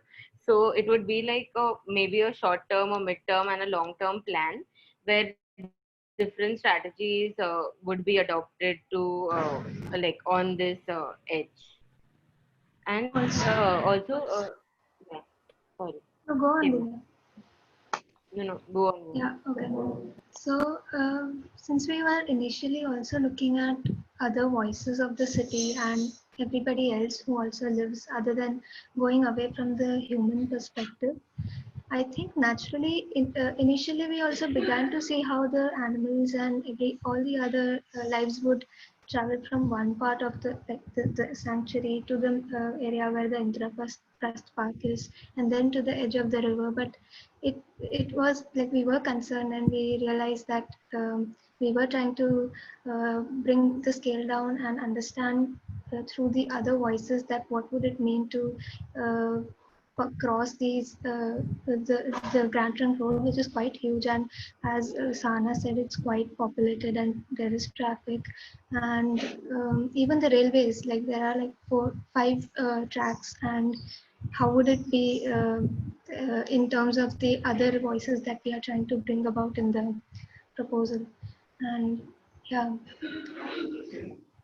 And in terms of whether the question about the whole study done that right now Yamuna being polluted due to the draining, I mean, Najafgarh drain, and the entire sewage and all of it coming of Delhi being drained out to Yamuna and all that.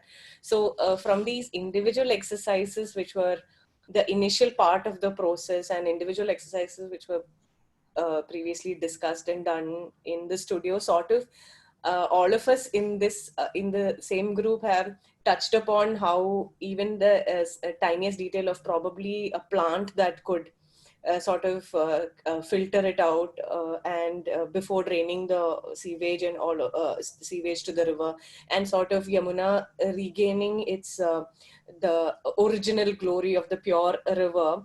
And so while we went to the final stage of the design, we sort of took it in a sense that it is purified from the as a result of the previous processes. So that is probably why we haven't mentioned, or we haven't touched upon it in the final take of the studio. And wetlands, talking about wetlands as well. So around during one of the processes, that is the during the ideation of the design, we had sort of mapping of the blue green, what we call the blue green mapping, where we had actually discussed about what could happen if we had wetlands and how it would respond, and taking various case studies from Kolkata and Kerala, comparing it and all that. But yeah, somewhere towards the end, I think we haven't put it across that well, of all these answers your queries. Also, there was a brief while where we discussed the water from near the lake to be moving towards the river through like a series of constructed wetlands, where we actually said the drains can drain out into that patch of land which we're opening out as a larger water body, and where we hold the water in and like treat the water before it enters. But at some point we were a little doubtful if because we didn't have the time to investigate on it more, and I'm sure that this, I mean, I know that this has been worked on quite a bit, so we didn't want to briefly engage with it and not do I mean technically potent work. So I think we sort of brought ourselves back because of the time constraint. And also the water network which we have shown within the site is sort of is we have tried from our side to map on what was existing, tracing out the drains of historical drains of Delhi, and how right now the drain would only end so much, and how actually the moat was connected to the river in a way, and how the so somewhere we have touched upon it. Probably you didn't come out. Yes.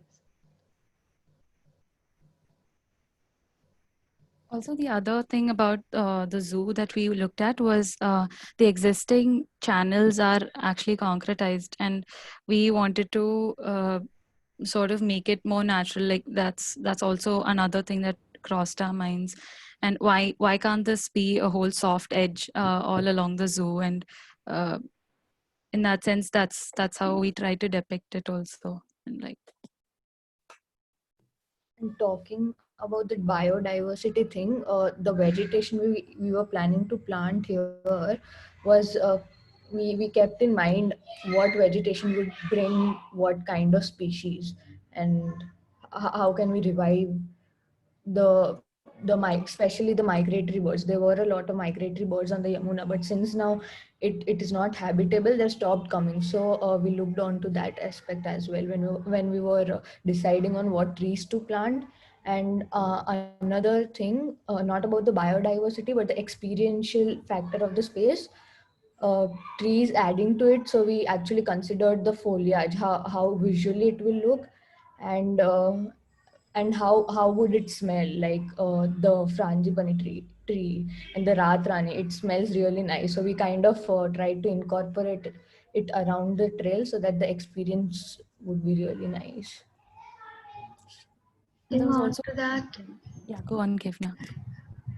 Adding on to that, we also looked at some of the fruit trees which could go along the trail, and where the trail is slightly lower than it is, and so it could become a place where you can go and pluck, or you could stumble upon some fruit while walking and things like that. Yes, Sahana? Oh yeah, so I was trying to mention that when we looked at the existing trees, we realized that a lot of them had a larger green foliage to it. So we said, why not have more flowering species on site, and then that whole thing of seasonality will start emerging from the space, and we can alternate the flowering.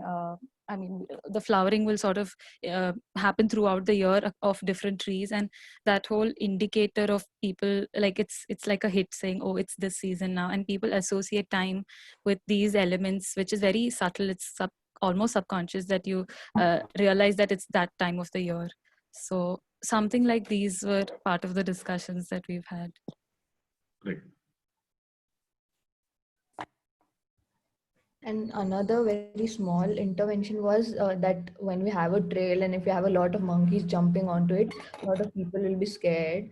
So what we planned was to have fruit trees away from the trail. Few fruit trees for that fruit picking thing were planted along the trail very sparsely, but otherwise it was all in the more densely populated trees wala section, so that monkeys do not really intrude that trail wala space. A very subtle thing we thought about. Great. So your largest leap of imagination is in imagining that the Yamuna will be cleaned up, right? It's not in the design process itself, but implicitly assuming that the Yamuna will be cleaned up is your largest leap of imagination. That's one thing. The other thing that strikes me is the seasonality that you mentioned with the trees is also reflected in the cropping that you will allow on the bed of the Yamuna, right? So those crops will also be a very seasonal. They will change with the river's ebb and flow. And the seasonality will also be captured by the river itself and the crops there. So that's something that you can keep in mind. And that becomes a very good education system when the farmers cultivate those crops. The last question that I had for you is, do you imagine this as a day space or as a night space or both? Is in your design, are you thinking of night also? So there was a section which we'd shown of Purana Killa, and some people gathered around for performance and cultural and spiritual experience. So there was another discussion that we had of how the landscape around Purana Killa, I think, I'm not sure of the nature of the ground, but I've seen a lot of trees around it. but what we're also trying to suggest through that is not look at Purana Killa like there's a light and sound show which people come and visit Purana Killa at night for. So along with that, we were adding a whole festival experience where we had a discussion regarding the Burning Man festival, where the whole essence of it is a conscious festival, and that essence in the sense of the installations that are put up and the activities that are organized are all with that value in place. So something of that nature we've tried to look at around Purana Killa. So the whole grandeur of the sense is not just in the monument itself, but the richness of the experience around the monument. So in several ways, we've also tried to sort of shift from the monumentality as a monument literally, but to engage with these experiences and bring out a sense of monumentality in those experiences rather. So these are some things that, so in that sense, we're also looking at day and night and throughout the day engagement. But that's not for the whole space, right? It's only for the Purana Killa space, right? But your design space is a large one. So because there is this whole thing about nocturnality and biodiversity, right? And also people's experience of that biodiversity in night, it seems to change mind. So it would add value to your design if you can start to imagine what it would mean seasonally, but also diurnally. That would add value. Okay, those are my sort of profound comments, Chaya and Riaz, and beyond that, I don't have too much to say. But I really love the process of the exercise, and I think you would have really struggled if you had gone through all the YouTube videos of everybody speaking, and then to say, okay, I'll try to assimilate all those ideas into my design. That would have been one heck of a Herculean task, because the sort of content that's emerged from those talks is so mind-blowing. I don't think that you can put them all together so easily at all. So well done in the final words. It's well done that you brought out this sort of new imagination of this place. I liked it thoroughly. Vishwanath, I only have one question. You talked about the night and the educational value of understanding the difference between day and night, which I understand also in general. But I'm wondering whether in an area where there are so many birds and animals and all of that, day should remain day and night should remain night, and people should not be traipsing all over the place with their mobile phones ringing from time to time and the screens emitting all kinds of light, and also some kind of artificial lighting which will necessarily come. And I wonder whether somewhere we'll have to reduce the educational value unless you go and stay in those things there, you know, that the night is a night. Absolutely. So, you know, if it's thought through and reflected in terms of the design, and then you explain why you're doing what you're doing, that's something, right? But you can also open up night in certain specific areas to get people to appreciate the value of night, as you were talking, right? So those small boardways can be lit so that it does not disturb the night, can be trafficked by a certain set of people, let's say students, for example, to expose them to what night means to reptiles and birds and other places. Right? But if the design says, okay, I considered it and then I reflected it in my design, that would have been ideal. That's all. That's the point. No, it's a wonderful thing, because I knew a professor at Goa College of Architecture, and the first thing he did with the first years was to take them on a night trek through the forest. And in Goa, it can be pretty frightening because there are snakes, there's all kinds of things. And the kids, they were not allowed to carry a torch, nothing. And by the time they ended that whole night walk through a forest, they were transformed. And it was a very interesting thing that happened. Yeah. Vishwanath, you know, the other leap of imagination that I sensed in the last set of drawings that were made, and I imagine that we will come to this, I mean, looking at some of the other groups also, is the way that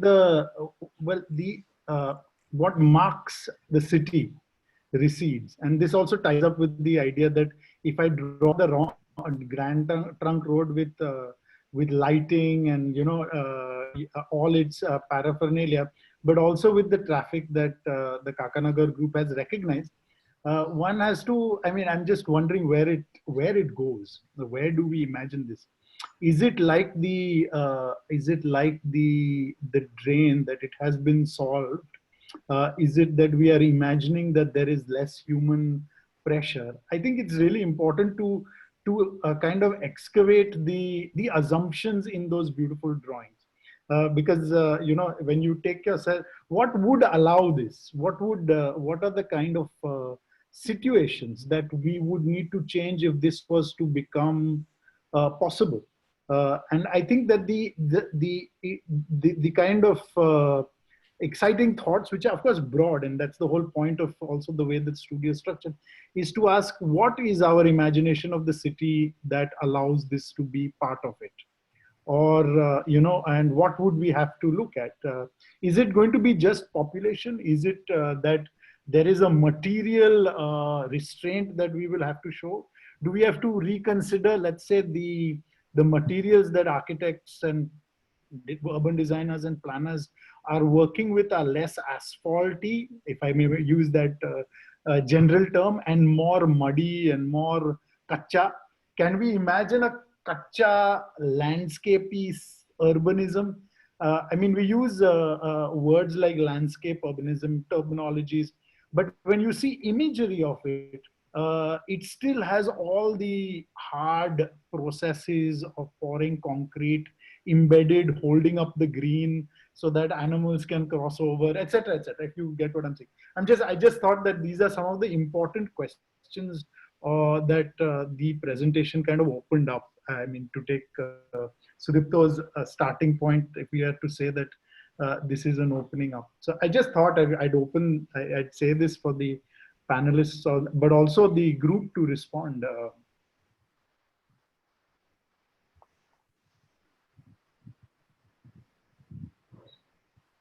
I would have also liked some of the earlier exercises to be shared as well, because I think to look at this as the last exercise and to forget the other exercises that have been done is kind of unfair, because I think a lot of effort and time went into those first few exercises of time and tools and practices and so on. So I would hope that the next group would spend some time in sharing that as well, please. Should we go to the next group? Sorry, go ahead, please. Yeah, sorry, no, just one small comment. Yeah, Arun, sorry, go for it. So we did a project along the ring road, and when you start to dig even slightly, the ground fills up with water. The water level is very high, the groundwater level, and this whole scenario of reclaiming some of the old waterways behind the Purana Killa that you sketched, and this whole question of assuming whether the river has been cleaned up. So one of the things that, the benefits of water which comes out of the ground is cleaner. So it's a filter already. And then I also noticed the reference to chat. And that's it's a practice which is sort of it's less. I think it's praying to sun and the rising sun and the setting sun and along water, and I wonder whether some of that would provide this. Does it have to be on the banks of the actual river? So I mean, what you are trying to do behind the Purana Killa and the way how that water might actually come there and the rituals that you're proposing. And so one of the aspects of Chat is that it also, there's a lot of cooking involved. And so there is infrastructure and there's people come and go and there's a lot of traffic. And so there is, so the moment you actually start to do anything, there are other implications to all of this. and that needs, so in a way, I think this very light touch of not really touching the ground, and then some of the other ideas, I thought maybe it needed a little bit more a deeper questioning as to how does this really become, just because if we don't address this issue of infrastructure and traffic, and the issue of tackling of waste, it doesn't go away. And if so many people then come to use this space, there is the issue of what happens to the management of traffic around it. So I think there are some of these issues here. If we were to dwell on that, and actually there may be a bit more fleshing out of this program, which I think then might create a kind of a counter cultural environment that I thought was also the initial alter ego exploration.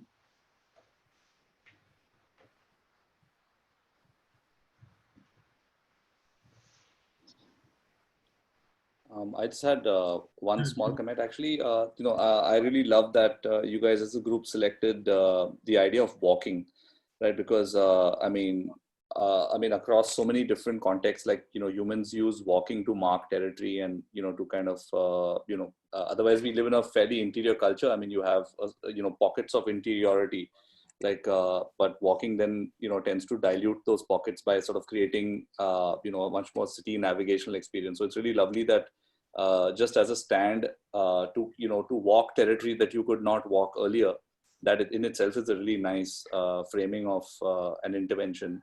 But what could be interesting to explore is also when you look at any kind of thoroughfare or street, what you get on that street is this amazing mingling of the errand and the epiphany, right? So you have the everyday errand, which is someone going to get eggs, or that's the sort of walking that one also does, along with the more epiphany walking, which is your heritage walks and the biodiversity walks. So what I did notice in the proposal is a huge bunch of epiphanies, like where you can actually engage with spirituality and all of the other programming that you guys have done. What could be really interesting to explore is the errand, right, which are typically shorter walks, which are of a more transactional nature. But those are the walks that actually will populate your space for the whole year, right? Because the Chhat Puja is a very time-bound exercise. The light and sound shows will be time-bound.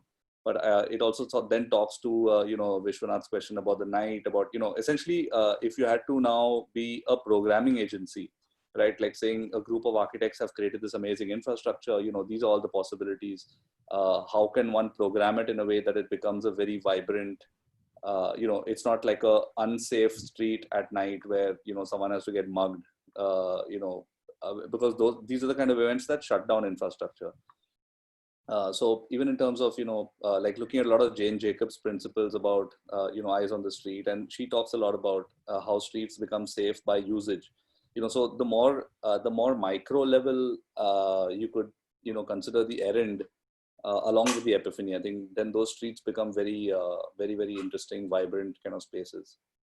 So yeah, just a add-on comment.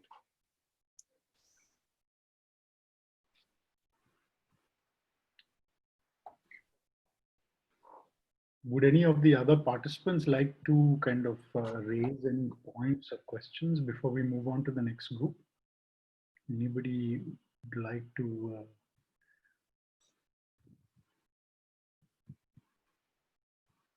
Okay, then I think we can move on to the next group. Thank you, Kakanagar. That was a very nice presentation. Thank you for all your comments. Thank you.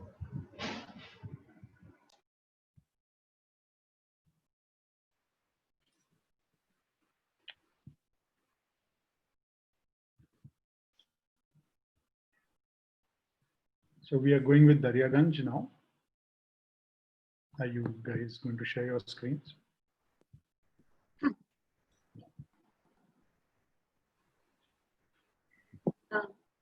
screen visible?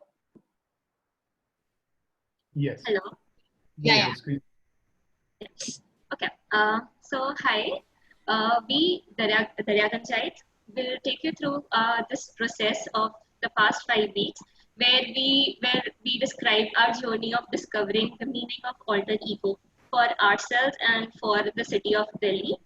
So just a little about the Daryaganj, where Daryaganj is a confluence of three different places where listening and sharing with each other about things that are happening around us and that we experience, and how that developed in our narrative of the imaginations and dialogues of further in the process of further discovering the alter ego. Also, as a bunch of different coming from different being students or graduates or professionals, how along with that, and also the fact that Daryaganj as a small part of the Hoshe and in direct communication with Kakanagar and Dholakua on their proposals, and by engaging with conversations and instructors. So how all of this in doing this, we enjoyed the process of collaborative efforts and of conversations, and of course, discovering like journey of discovering the meaning of alter ego. So, 5 weeks prior, like the notion that we had of a city or of that of Delhi was very different than how we'll be explaining about now. So, the first step in trying to understand of what is to inhabit time and the effort that had been from our end was to imagine a narrative from this point of time, somewhere 50 years later, where Delhi and Yamuna are suffocating from the human consequences. So, in order to do that, how we anthropomorphize Delhi and Yamuna, and how our different inputs and different experiences brought in together this verse of what is the of what it is to inhabit a space and of this place and in some years later. So this becomes the part of our first collaborative efforts, which then further help in molding our thought process to frame of what can be the core values. And I'll request Mansi. Yeah. Hi. Basically, as our independent understanding of Delhi and other, like Delhi as a city, and normally a city was growing through the conversations and different exercises which were introduced before. This exercise was introduced, and where the stage one was identified as, where we had to identify the core values, sort of have a sort of village meeting, interactive, a sort of interaction between the whole group. And we have to come up with a set of core values, which we'll take further into the design process later. So we were able to identify our group. We were able to identify three main, core values here: coexistence, empathy and expression, and evolution. So by coexistence, it's basically that nothing should be treated as a resource for the other, which actually included, when we are talking of people, because we had some conversations talking, we got some references. We got the cues directly from the exercise also, how to go about, framing the core values. We got lots of references from the talks which had happened. So there was this word of othering, the voiceless people. So their voices should also be included. And we extended it to also the animals, because they are also a part of that. They don't really, normally they don't have a representation in democracy. So coexistence means where everything and everyone is living together, humans, animals, and also the things which we are actually, sort of treating as inanimated, like plants, rivers, but all whatever is the part of the creation. Then the empathy and expression is about, the second thing was about listening to each other, taking time to try to understand each other, and then to engage in some sort of collaborative effort to be able to achieve, a more how do you say, probably a more refined or more relevant form of expression, or a form of expression which is not just reduced to an individual expression. Here we were also thinking about that expression, like it should not just, I mean, that one particular language should not dominate, but it's not just the domination of one language, but over the other languages. But sometimes we also feel that there is a lot of domination of speech over the other forms of expression, which we club under the art forms. So we were just thinking of exploring, that further. And the third thing was evolution, where even though everything has a place, a positioning in the system, but it's given a proper respectful space of personal growth. And the things are never in the complete form.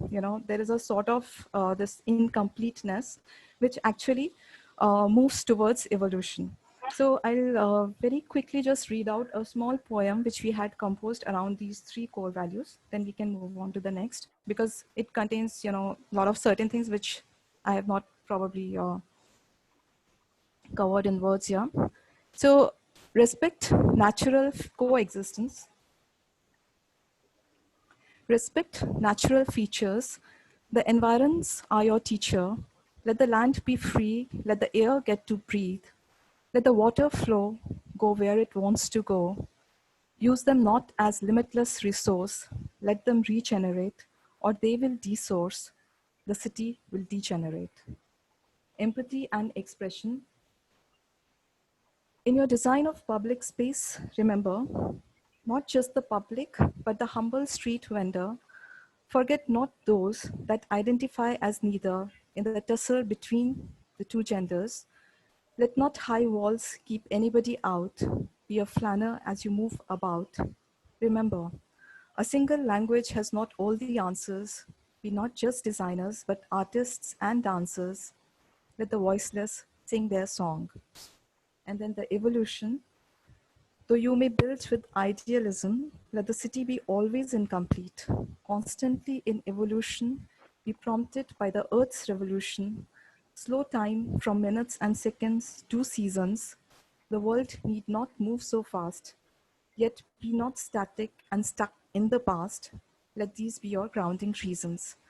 So I think these core values were passed on to the different group who was supposed to take them further to the next stage. And we were expected to come back to these core values in the final stage of our design. And then in turn, we received a set of core values from Kakanagar, which we won't get into because you've just seen their presentation as well. Richa, just scroll over to the plan, basically. Sorry, it's taking some time to load. But I guess we won't take too much time on this. So this idea of mulching and rewilding and letting the site take over was so ingrained in us that when we moved on to the next stage and we got the next brief from Dholakua, we were sort of stuck as to how to articulate in a much more built manner, in a much more active, intervention-oriented mood. And so the core values that we received from Dholakua, Richa, you can go up, it's okay.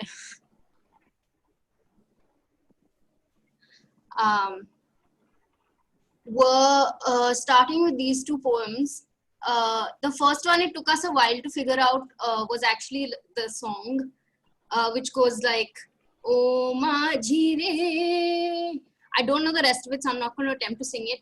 But then there was also this idea of crossing the river that they brought in and joining the eastern bank and the western bank, and removing this sort of negative connotation of Jamuna Par that's ascribed to East Delhi, and so using the water as a connector rather than a divider.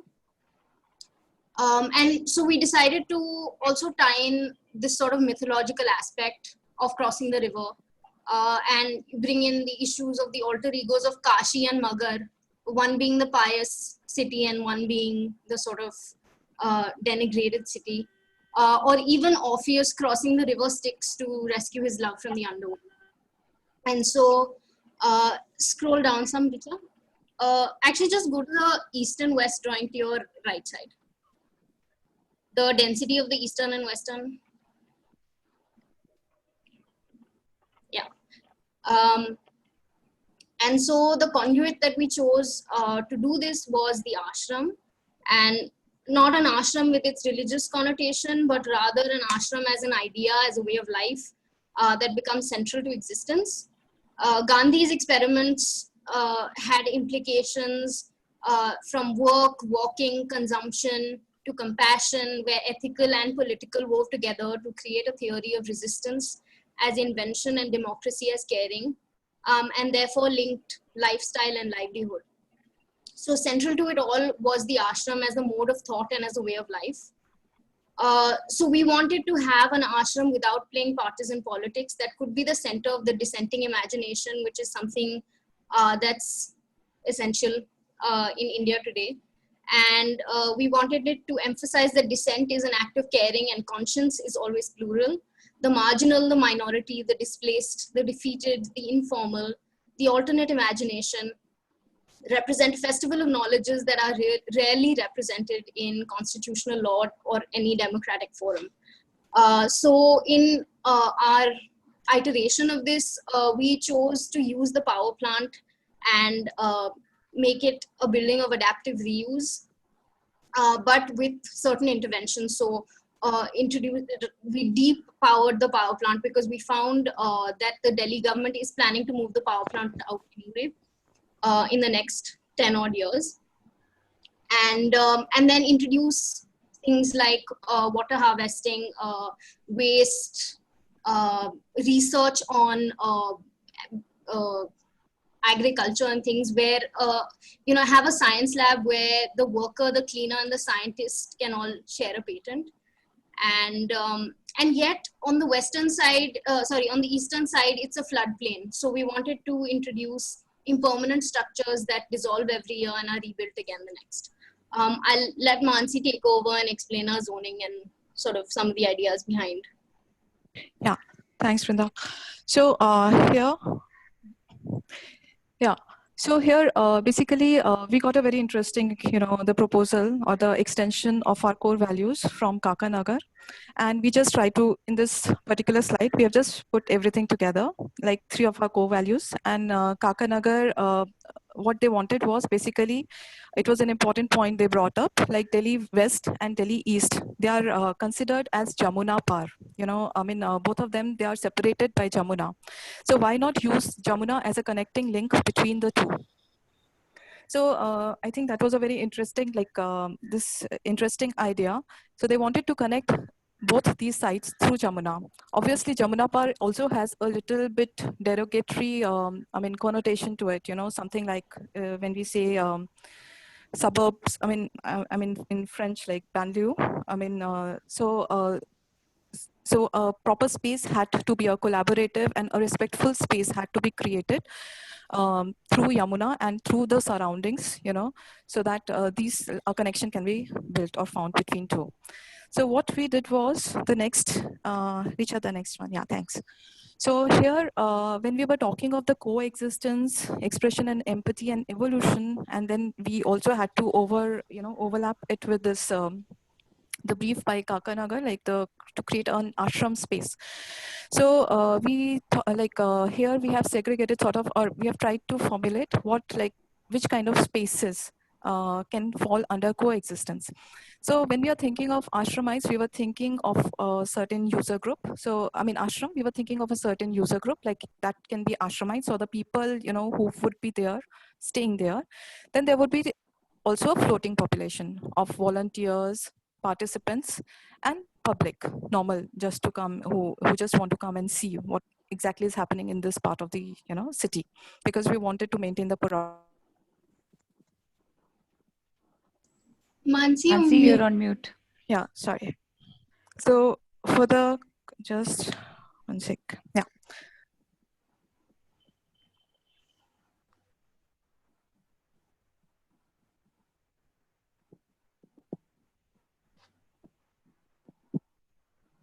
Hello?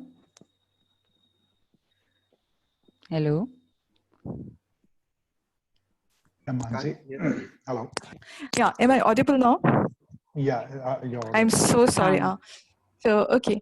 Uh, yeah, so so coexistence is basically the open inviting spaces where the public, they can come and they can go and they can interact with the people like ashramites, and also, the people who are working there, probably who are staying there for 2 to 3 months, like volunteers. So then coexistence, there is certain different kind of spaces like courtyards. Very good interactive spaces are there, which we will see how we try to explore them. Then the collective spaces where people, again, they are this coexistence, it gets its extension into expression and empathy, where people, they find this collaborative, the work ground. A lot of collaboration can happen around the work, a lot of exchange can happen. So between the philosophies, the way of thinking, thoughts, ideas, which we have been seeing through this group, through the studio. So expression and empathy refer to the workspaces, which are also a hub for innovation, and also equally for the art expression. And then third is the evolution. So evolution, we refer to the spaces, basically a sort of pause, a sort of pause between the idea and the action. So the place of pause where it's getting somewhere, it's taking a form, where it's getting synthesized into somewhere. So sort of meditative spaces. So that's how we have tried to zone down the overall site, which we got from Kakanagar. So now we can move on to the plan. Richa, can you pause in those sketches? A little more. Just zoom in a little more. Yeah. So basically, so this was the site that we already received from the previous group. So we had that as like a challenge, I would say, to like incorporate the existing thermal power plant. So just to start off with, we were actually understanding and like studying the site and seeing what we could retain, what we could remove, and how we could reconfigure to create this ashram. So then while we were doing it, we came to somewhat a graph that has almost like 3 courtyards. One that like, it was like almost 3 transitions, one which would allow a lot of public activity to happen, and then the other extreme to be just for the ashramites to sort of live there and then, how to say, reflect on their lives or change and things like that. And then this in between becomes the space where both of them collaborate and work. So also being the main sort of idea behind the ashram.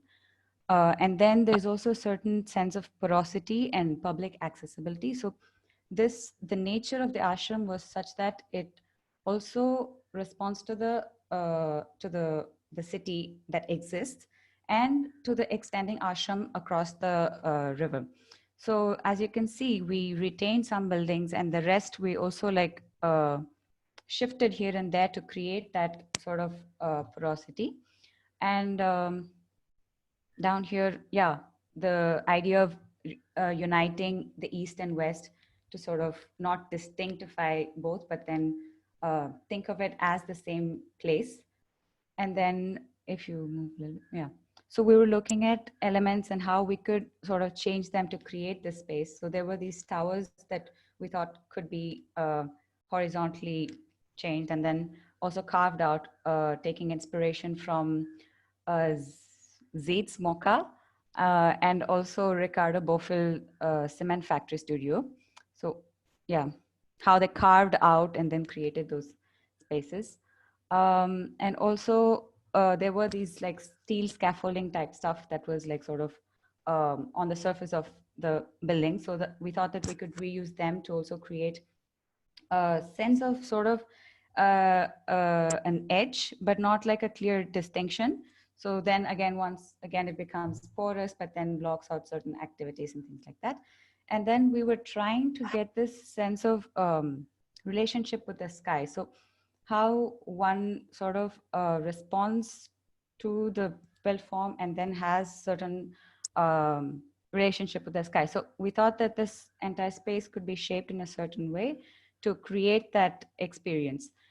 So we were playing with scale, already something that existed there. We were just trying to accentuated a little more.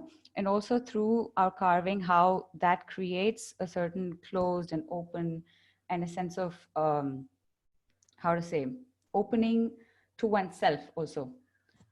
So yeah, these were some sketches we did. And if you go to our initial grafting with the Google map, yeah. So this was our first trial where we were playing around with already existing plans and then trying to create this sense. And then if you move towards the right, these were some sketches of imagining how the other side of the Yamuna would be. Since that was already open land and it didn't have any built form existing there. So we were a little more free to explore some other idea. Yeah. What? No, I was just telling Richa to go on to Yash's sketches because that's what you were talking about. Yeah, cool. But I guess you can go to the main plan now.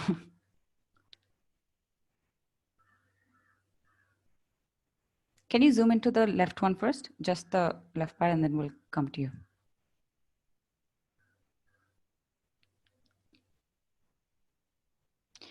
Yeah, so this is what it looks like now.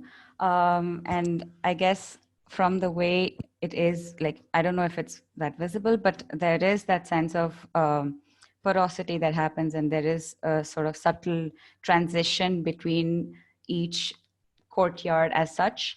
And Brenda, do you want to add on with the landscaping part more?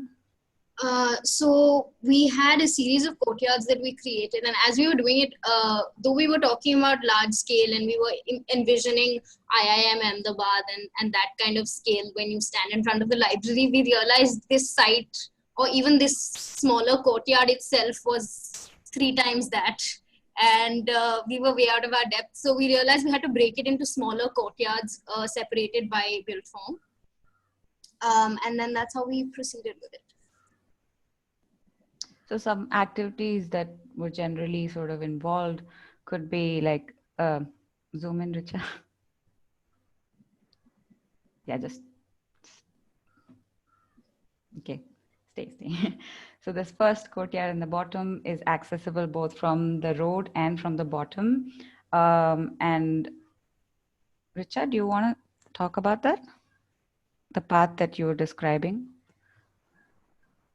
So what, hello? Yeah, we can hear you. Yeah. So what happens is that, like, the southern end. So this becomes a part for the people of the city as well as for the people of the ashram. So what then starts happening over on this area is how, with the restriction of the vehicular movement on the edge, and how the activity slowly starts infiltrating it, and so this starts the temporal activities like informal food market or street vendors coming around happens, and with the increase in the density of the trees that are already existing on the site, then how these places then starts becoming places for the people to engage with the nature, like for the cycle tracks or for the people to walk around and experience as a part of the city. And these places starts becoming the expression for the people. Like, this is the existing rail bridge that is over here. And what happens when from what happens towards the river edge, like with the decrease in the density of trees, this place starts becoming a ghat where again this is given back to the community, the river edge, and how with different and how with temporality of how this place can be used, and with seasonal changes, how it is adapted to different functions as well. And along with this, how the paths then gradually infiltrates to the first courtyard to be accessible for the public, for the market, for the temporal marketplaces that starts happening over here.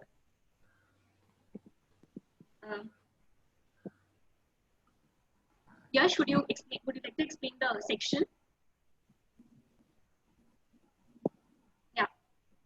Soundarya? Let's go to the other side of the bank maybe first. Also, Prachi? then what's So the values that we received from the other group, they were focused a lot on connecting the east side and the west side, and for that, we had imagined to create a ritual that could connect both the sides, and that ritual was about crossing the river through boats or through different floating entities that are there in the water, and we imagine that the other side of river, Richa, which just maybe 1 second, sorry. Just keep it at the plan or something like, just Huh. wait. It's moving too much. the plan, I'll explain the plan. Wait. There are docks at the edge of both sides. There are docks on the east side and there are docks as well as on the west side. And as we cross the docks, we enter into an area that is accommodated with various activities. The current east side of the river is originally being used for farming, and then it goes on with the reserve forest, which is not being used by the public and the people who are living there currently very well. So you imagine, like, why not the edge of the river and the karigar that we imagined ourselves to be a karigar as a kumhar who plays with clay and soil, and the river also plays with clay and soil, and why not the kumhar and the river both sculpt the land, and therefore at the edge of the river we imagined a place for Kumhar to set his workshop and allow people from the other side, that is the west side. Now we are talking the other, like, let's call the west side the other side, and people from the west side as well as the east side to come and engage with the land that meets with the river. And why not just produce a kumhar practices with land to and soil to produce objects that can be used in daily activities, like utensils and matkas, which are used in all of the rituals of Indian life, in marriages and everything else. But why not also create a landscape and allow the public to play?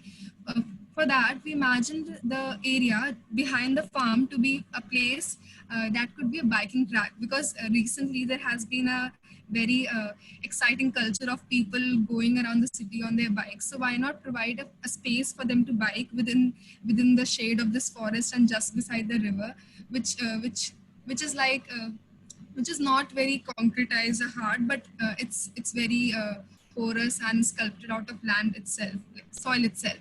And then the queue that is marked here, and the plan that is sort of arranged here into a series of intersecting courtyards. We imagine that to be as a place where the farm produce, that's from the P side, farm produced from the peat, where it can be cooked and people can actually dine together. So this area is a place that was imagined to be as a karam bhumi, and also khel ke liye ek jagah. So yeah, this was the east side that we imagined it to be, and we connected it to the west side with the help of the ritual of crossing the river. Yes. Prachi, I'll just elaborate a little bit on that. Here we have also created the potter zone, keeping the idea of Kumar in mind, somewhere, because I think somewhere we were also touched by this talk by Doshi, where he said about the Srijan and Visarjan. An artist being too attached to his work and not basically somewhere not letting it, there is always this fear of getting it dissolved somewhere. So we don't enjoy the whole process, so I mean, basically to get that thing out. So these interactive zones were there where the public can also engage in that. And the interesting part is that because this is all the wetland, I mean, so in like every time seasonally, like after 8 months, 3 or 4 months, everything would be washed away, even the mud. So that was the idea, that next year the people will have a sort of the blank slate to start with once again. And some structures were also proposed. Richa, if you can just show the collage, Guys, I'm sorry to say this, but y'all are going to have to bring this to a closure, because otherwise there'll be no time for discussion. Thanks. It's almost over. We are just coming to closure. So we were just thinking of, I think we can take the rest of it in the discussion also, because when they'll be asking us the question, we can get into the further details there, right?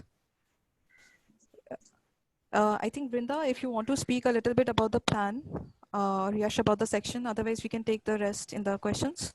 What do you think? We can take the questions. That should be fine. Yeah. Okay. If you can just show the section a little bit, I'd be interested in seeing that in slightly more detail. Just show it. No need to talk about it.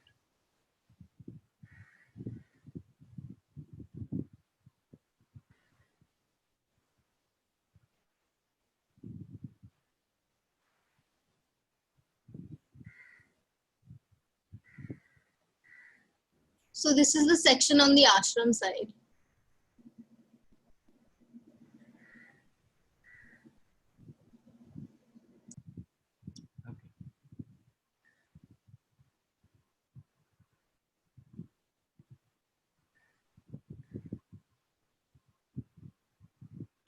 Yeah.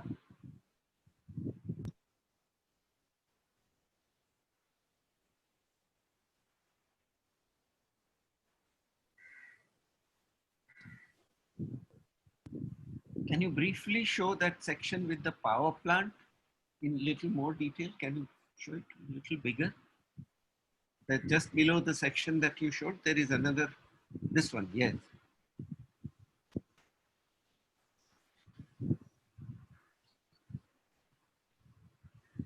Okay.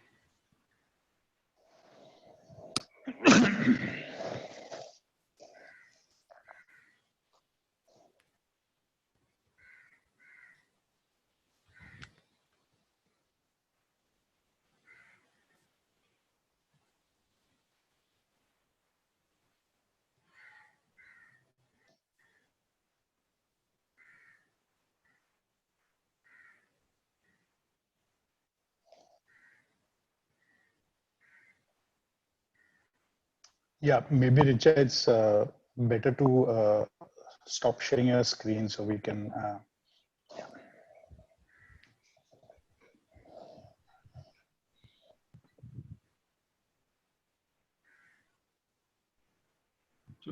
So Yeah, Vishwanath, would you?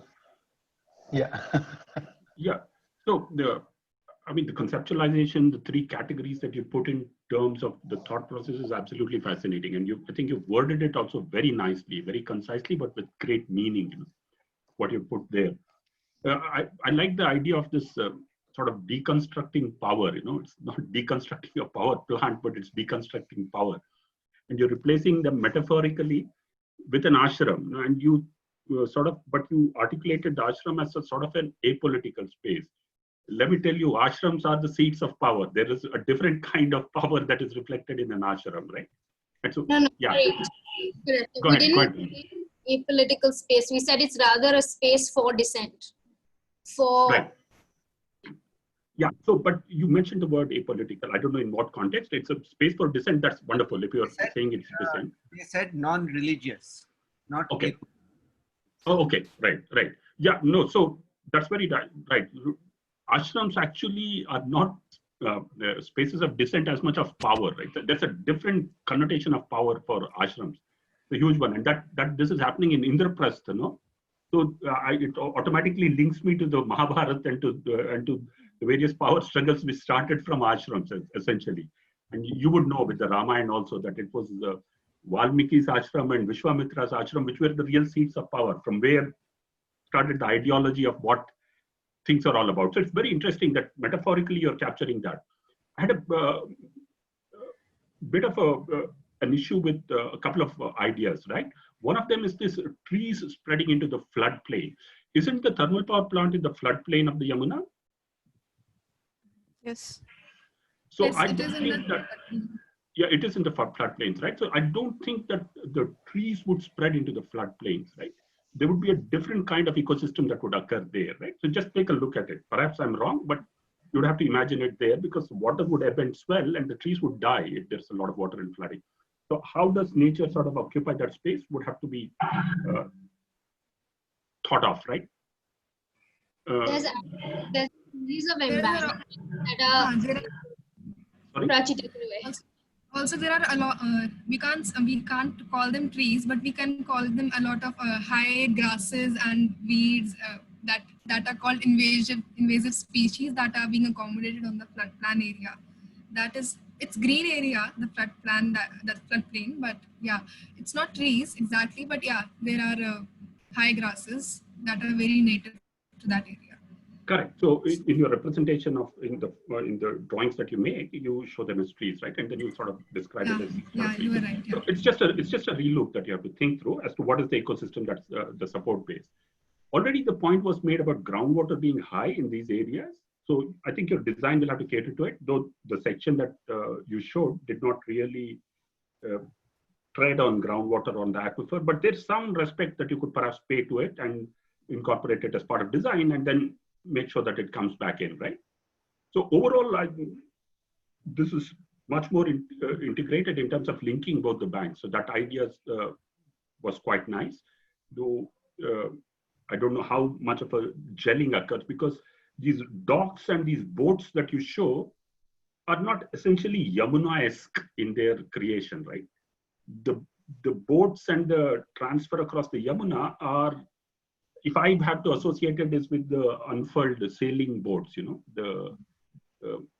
the ones which the memory that one gets in your head is the Purvaya coming in, or the particular breeze coming in into this particular place and then taking the Naiya to the other shore, right? When you start with your poetry, that it's Purvaya, leke chali meri Naiya, jane kahan re. That sort of association comes. So perhaps it'll be nice to take a relook at that form of transport that you consider across the river.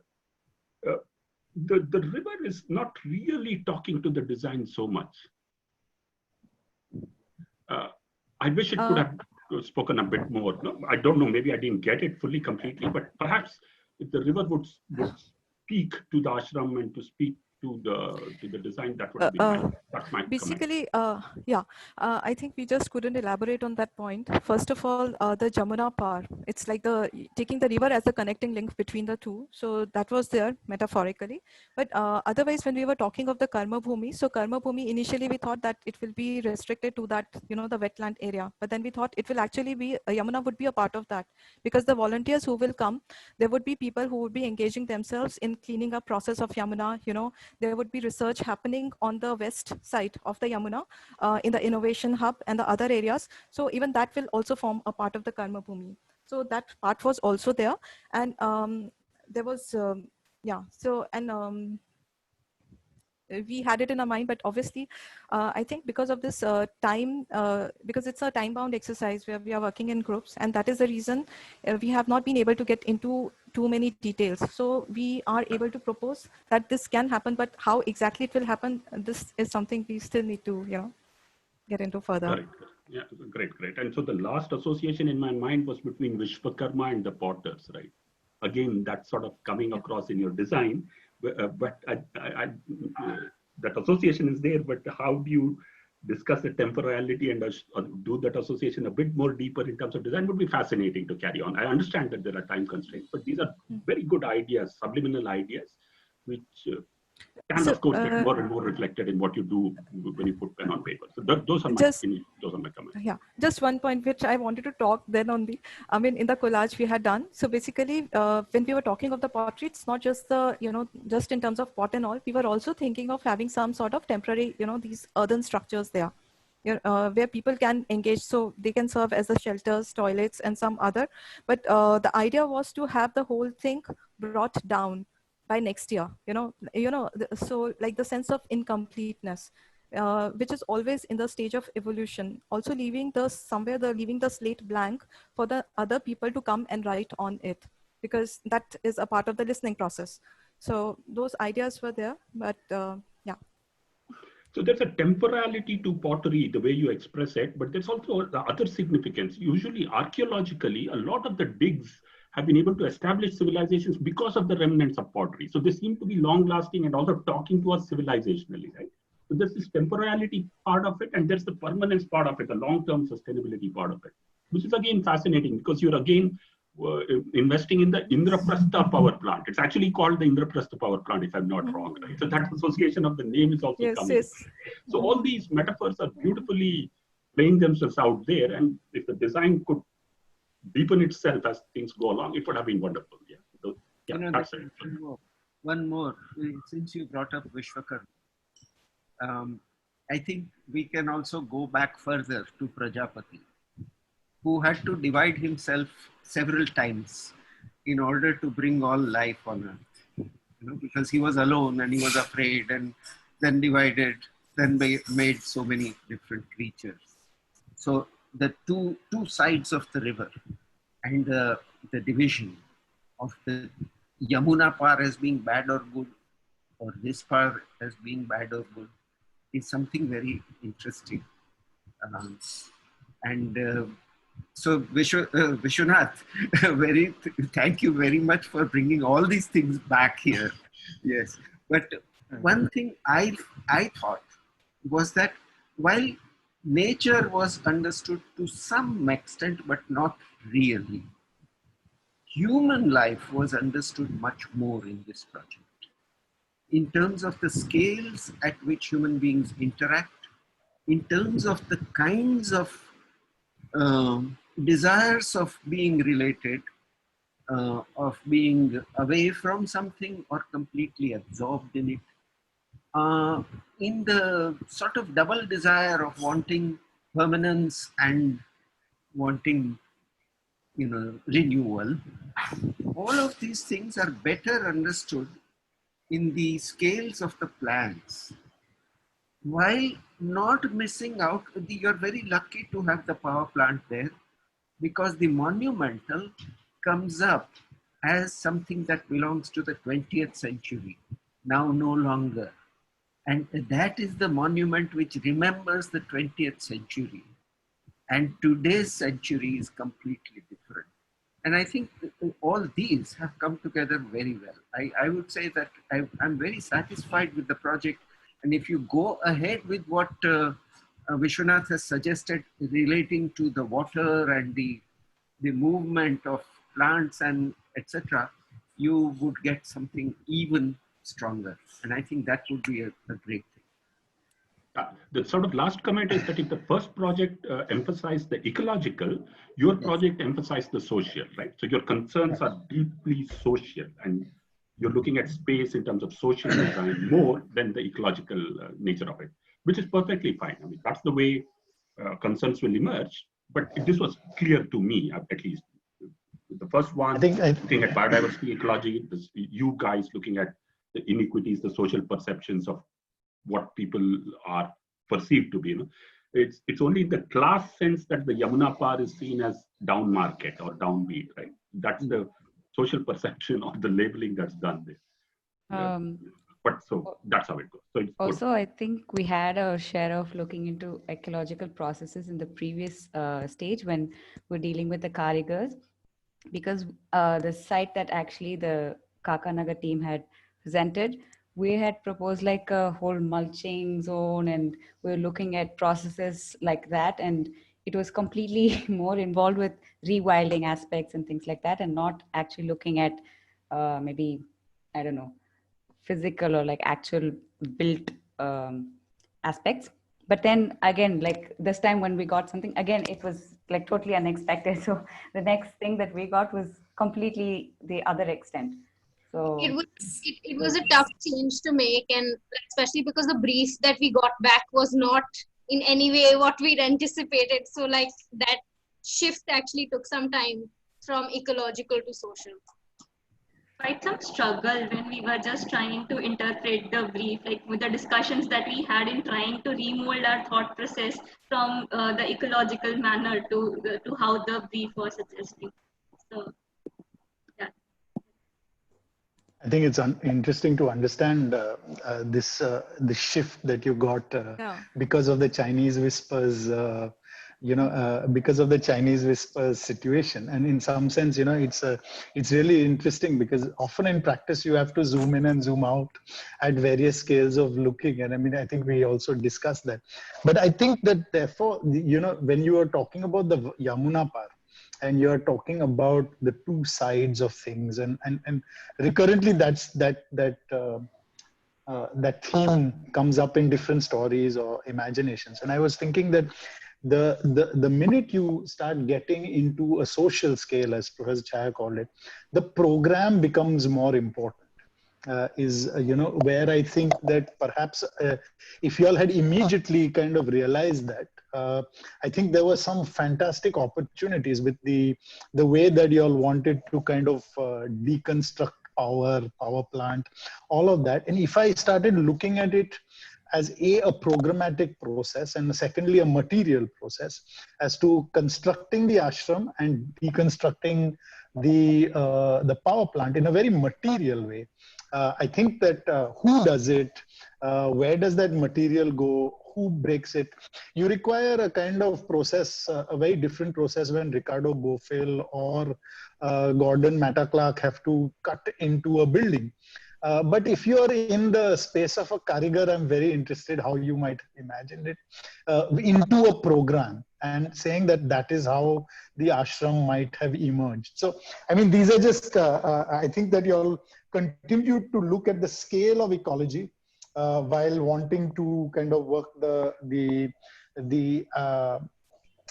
having to work the architectural or urban scale, really. But so that, I think, was just a comment, looking at all your processes together right now. And thanks for introducing the word flaneur. It's a life aspiration that one has reimagined oneself to be. I had to recheck once again what flaneur actually means. Thanks for getting the word out.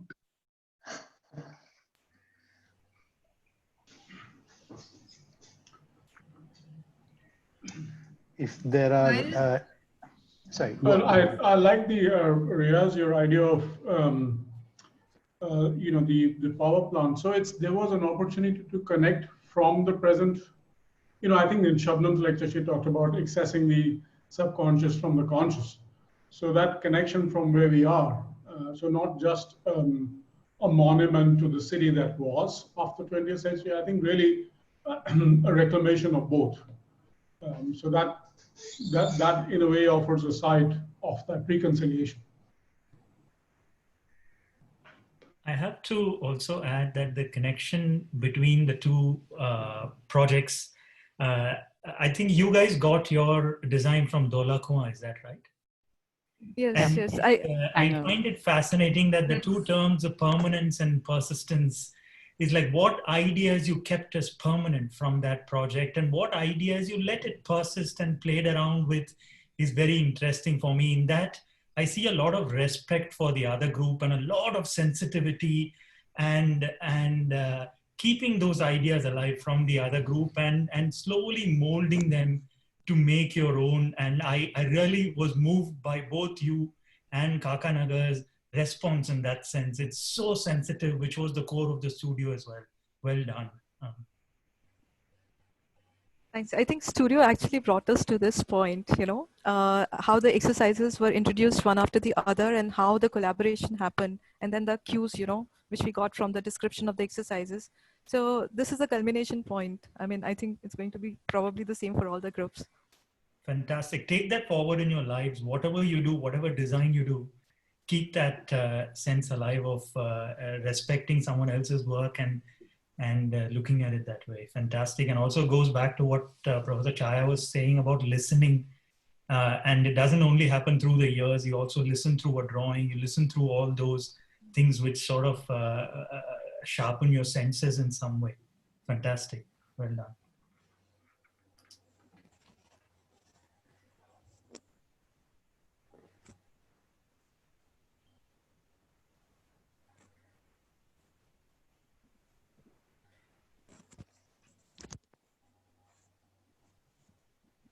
Shall we move to the next group in that case? Sudipto, yes.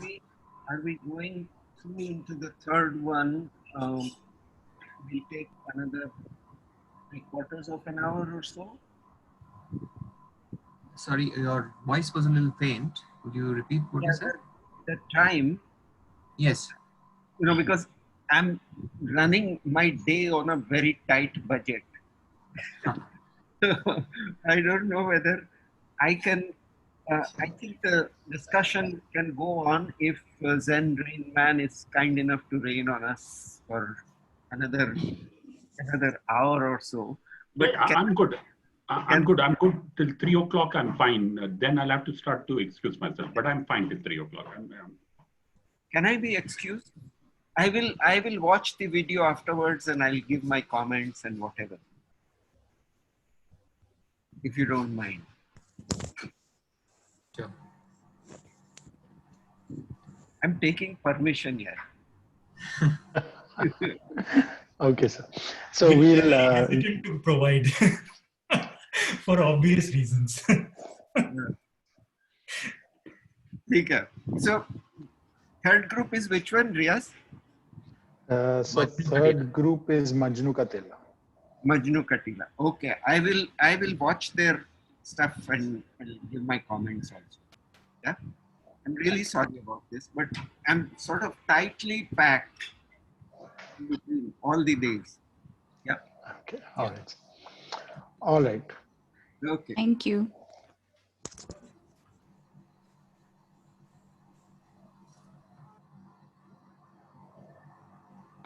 Can we start with it?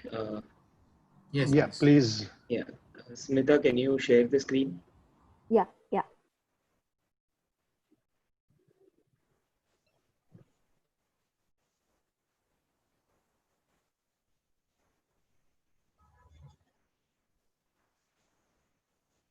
Is my screen visible? Yes. Yes, it's visible. Yeah, we'd like to start like we would like to start with the first exercise, which was about inhabiting the time of a place. So it was an individual exercise which then got into group work, and it was sort of that exercise. It was the first. This was the first collaborative effort that we made. So so I'll just brief through what and this is sort of our imagination for Delhi, and like I just wanted to bring this out because it was how we started the teamwork, as in we all had different thoughts and ideas, and we inhabited different time places, but in the end there was this one idea from Akshay in our group, which was to he was looking at Delhi as different portions which are living in the same time zone, and then sort of all our ideas sort of came to that, and this is our representation, wherein over here you can see Delhi, which is Dehri Bani, way back when humans were not there, and before the times of humans, and a bird is overlooking the city, and a story was told of how Dehri Bani came to be a place in which people inhabited and coexisted with the biodiversity.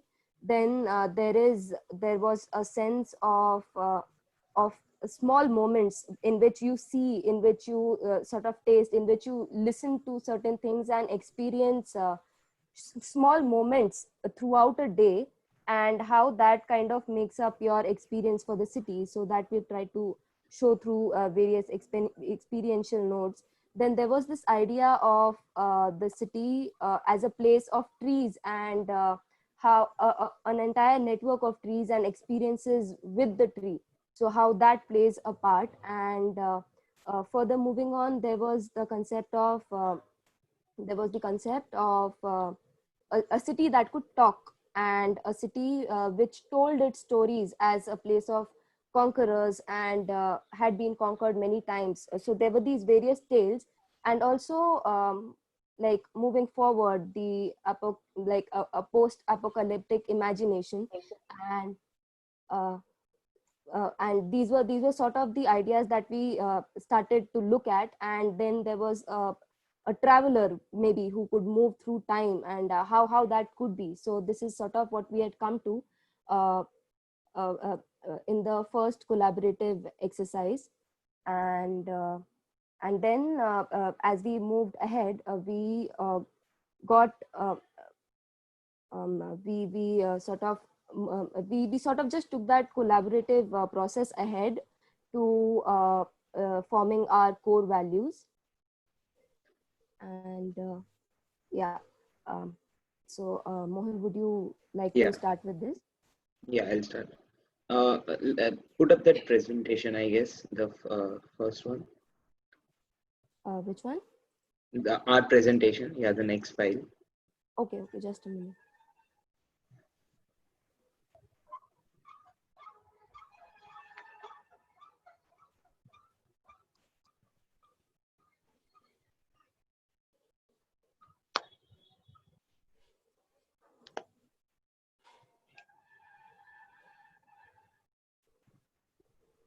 Yeah, can you see it? Is it visible? Yeah. Yes. So like the whole idea of different times and different concerns we had of the life in a city. So we started off thinking it as a ship, which is like a whole which is being created and which is much greater than the simple sum of its parts. So like the whole life which is diverse in nature, where humans are just a part of it. So like we thought of it a place where the humanity and the biodiversity would come into a whole system of inclusivity. So like where everything would act in its own place, and there would be no other force which acts on it and like stops it. Like it's all related to a natural growth in the notion of time we have throughout the, like through our values which we have generated. So yeah, next. Yeah, so basically in our core values, we came up with the discussion, we came up to a set of 3 principles, which were a relationship with earth. The second one was inclusivity. And the third was cyclic notion of time. So these 3 were the principles which we wanted to take ahead into the things that we do. As in when we started, we had a sort of set of rules, like this discussion that we had about what to do and what not to do, which was very interesting in the start of this session. Actually, we had started off like that, what we could do and what we could not do. But then we realized that we were getting into sort of making it pretty strict in creating a duality. So in order to remove that, we opened it up and explained them in the aspects of relationship with earth to be synergetic, then the nature of any intervention to be inclusive of human cultural association as well as biodiversity, and the third one was to respect the cyclical notions of time, which could include the seasons and life cycles of other beings as well. And then so when then our core values got passed on, and this was very interesting to receive what was sort of the program that was derived from Mehrauli. So our core values were interpreted by them mainly in the program of Chaupal. So Chaupal, which is a hub of community life in villages, and they gave us this notion of something which is at certain points in a city, in certain specific areas, which acts as a node for the entire biodiversity, as well as this idea of the nature taking over the space and humans just being a part of it.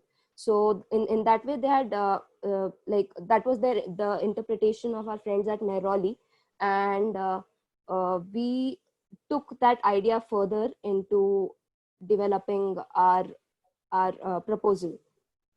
Yeah, so like there was certain kind of approach as a karigar which was very much empathetic in nature towards different species, because like as a function of a chopal would consist of like it's a free space where it grows on its own function and how the other things would act in. So like the whole concept of the tree of life which generates below the chopal, so like below and around the chopal.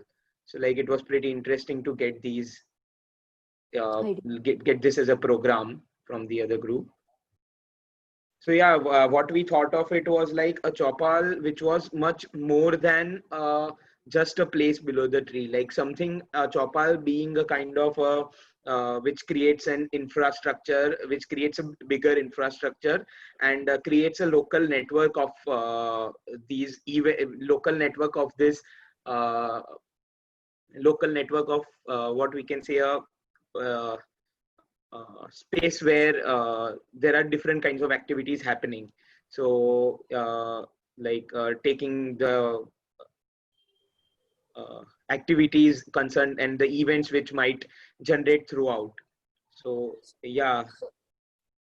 So when we received our program and the schematic concepts, we sort of started thinking about this idea of a chopal as it was presented, and what more could a chopal be, and how could it represent these core values more in a sense.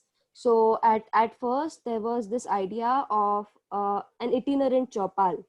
Could a chopal be not just not just a place which is under the tree, but something that keeps moving from places to places? And this discussion brought up certain communities to our mind, which are communities which are involved in traditional performing arts, like maybe if we can call it that, the uh, the tightrope walkers, the street magicians, the saferas, and Katputli walas, as well as these are the people who uh, who are in a way not allowed to inhabit the space of this part of the city that we are looking at, because they're asked to move away. But we sort of thought, what if these communities could be what if this chopal became inclusive to also provide a space for them? Then there was also this aspect of looking at public expression, chopal as a place of sort of public expression of maybe graffiti artists, maybe maybe some sort of uh, pop-up public spaces, which was like the sort of first kind of an idea. And then, like Mohil stated, we sort of took that question further and said, what if the chopal could also be an infrastructural element which would do just more than being a social node of the city? And what if there was an entire network of these chopals, and then they become sort of generators of these sort of activities? So we are extending the idea of chopals as a social node into creating a network of these which act as infrastructural elements as well. And And like something which a chopal has to give to the people of the place as well as the other species also, maybe in the form of certain resource or maybe in the form of certain stimulation which generates in the environment and which might provoke them towards a certain function. yeah, yeah. And so these were sort of our initial ideas for what this space could look like, or what the connections could look like. So and these are some references which are drawings of Libius Woods. So these in through these sketches, we were kind of trying to inhabit certain places which are already there in the city. For example, the area just right next to Bhairo Marg, which is maybe a traffic island, the areas near which are heavily forested. How could we create certain objects which could be there at the nodes, which were chopals, and allow people to take over, allow nature to take over? And these were some of the ideas where, and how could also we use technology to sort of enable this process. So And there was this whole idea of temporality in the sketches and like in the reference. Can you go back to the previous slide?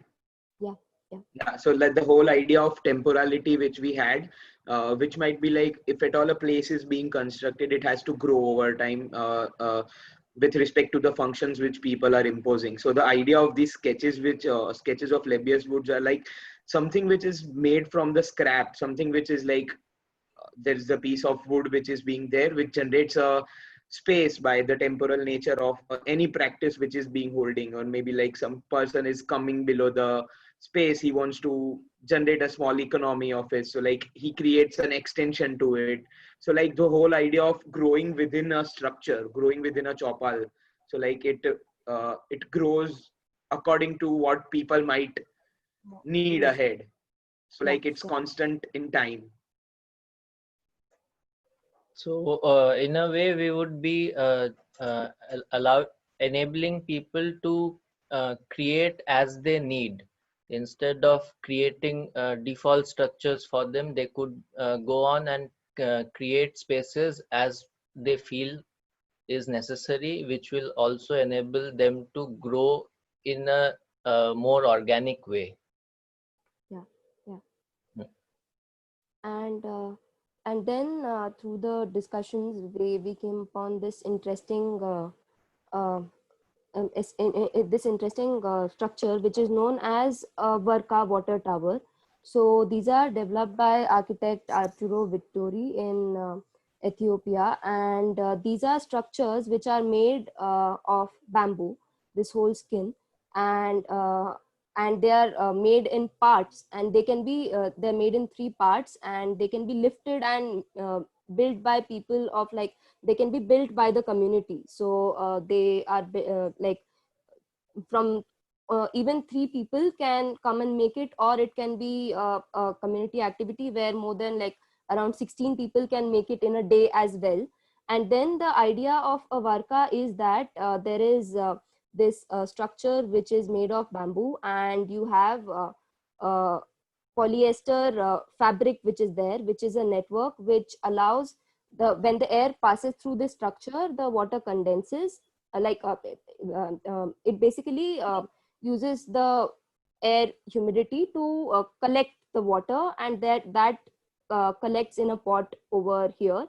And this canopy allows this entire structure actually to act as a varka, so to act as a chopal. So the idea, so varka actually is a tree which is native to Ethiopia, and it is the sort of tree under which activities take place. Like in our cultures, we have different trees, banyan trees or other trees under which activities take place. So that was their cultural significance to the varka tree. So this was intended over there as an infrastructural element, as well as a new form of chopal as well. And we wanted to take this idea further.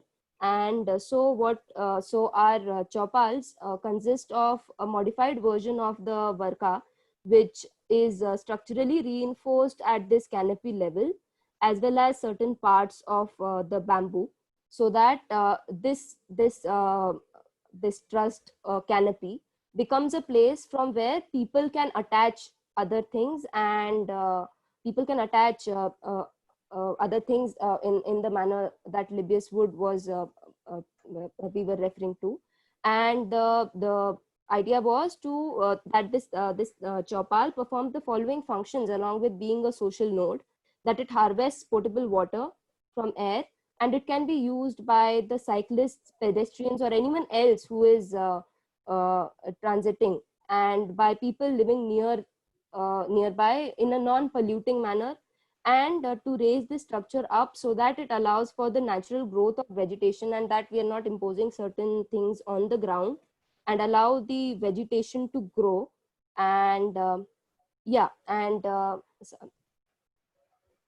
So like this act of generating of a resource might be a central node of central nodes in the city which might generate activities around.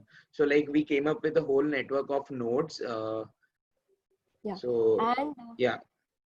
And the nodes were thought of as underutilized public spaces, which were either being used only in a single use, for example, bus stops, or which are not being used as much as they can, like like the traffic islands or the spaces near and under the bridges of bridges and flyovers. So these were the spaces that are there in marked in red, and this is this is the network, and these yellow lines are the connections between these chopals, and this network sort of extends to the entire city of Delhi. And we have developed developed the chopals and imagined what they could be for certain conditions. So Yeah, so like yeah. Yeah, you want to add something? So like the idea of the Varka tower, which gives out a resource of water. So like the water, the being a basic necessity, so it creates, it attracts people, it attracts animals inside it. It like birds would come over for water in it. So like it's a kind of a like an offering of a resource in between the city, which might generate different things around it. So like some people might come and stay, some people might create a temporary shelter in it, some homeless, and there is a sense of a market which gets set up around it. And there is the whole idea of dialogue which is there between humans as well as the nature which is there around it.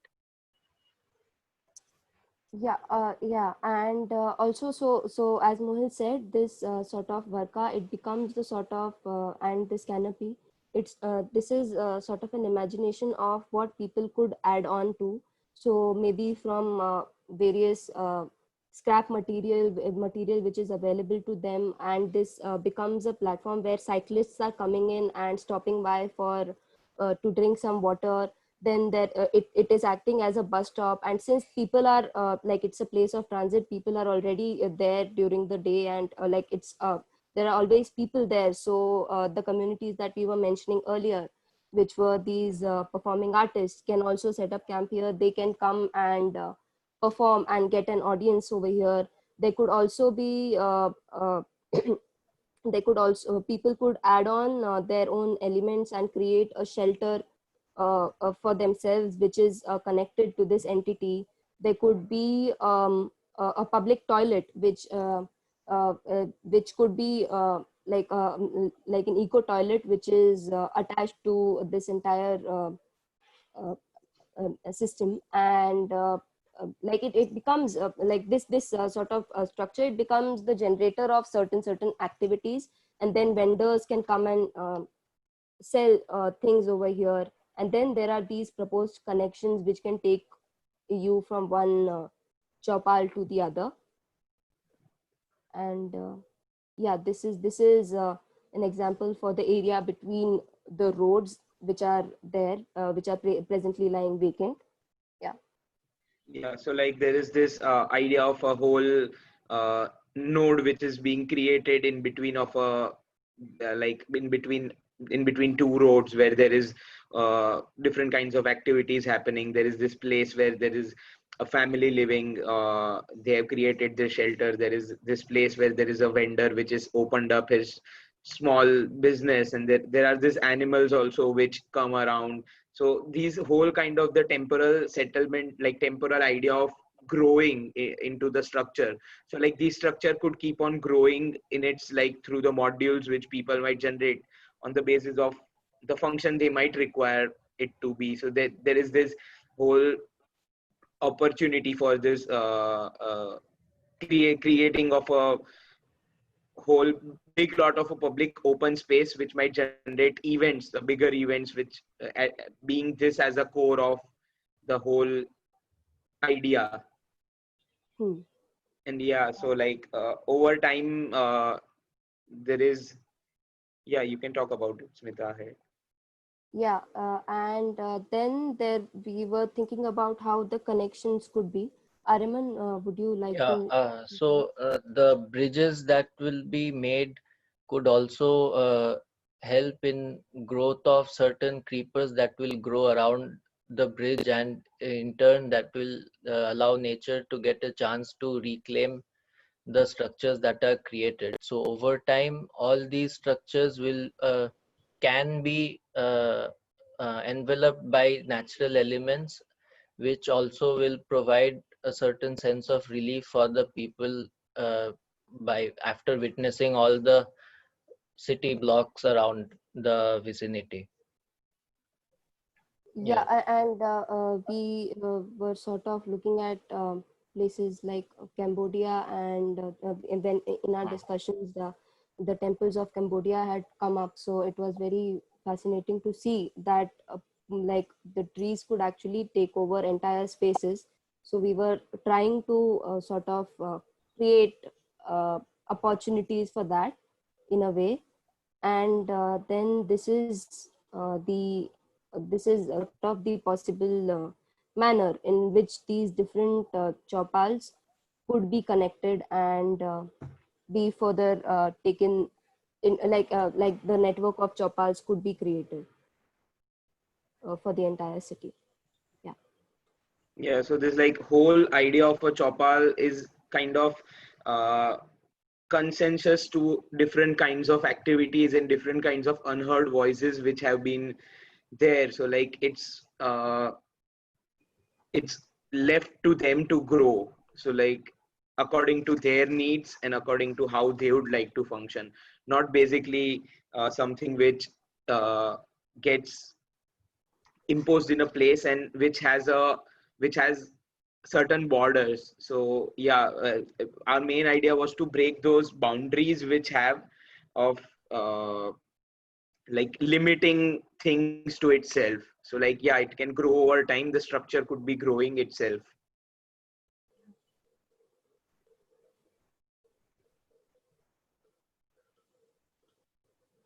Do you have anything to add, Aryaman, Smita?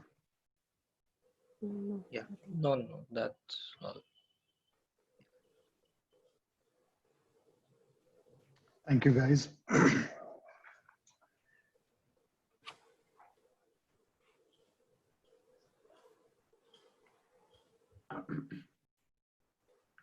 Riaz, if anybody else wants to go first, I'd be happy to hear from Right.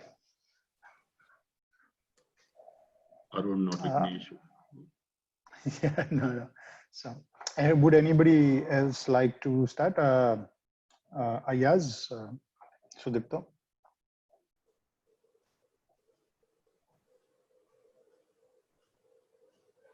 One is that this group also were reduced to 3 members, and that's something that is commendable that you guys stuck on.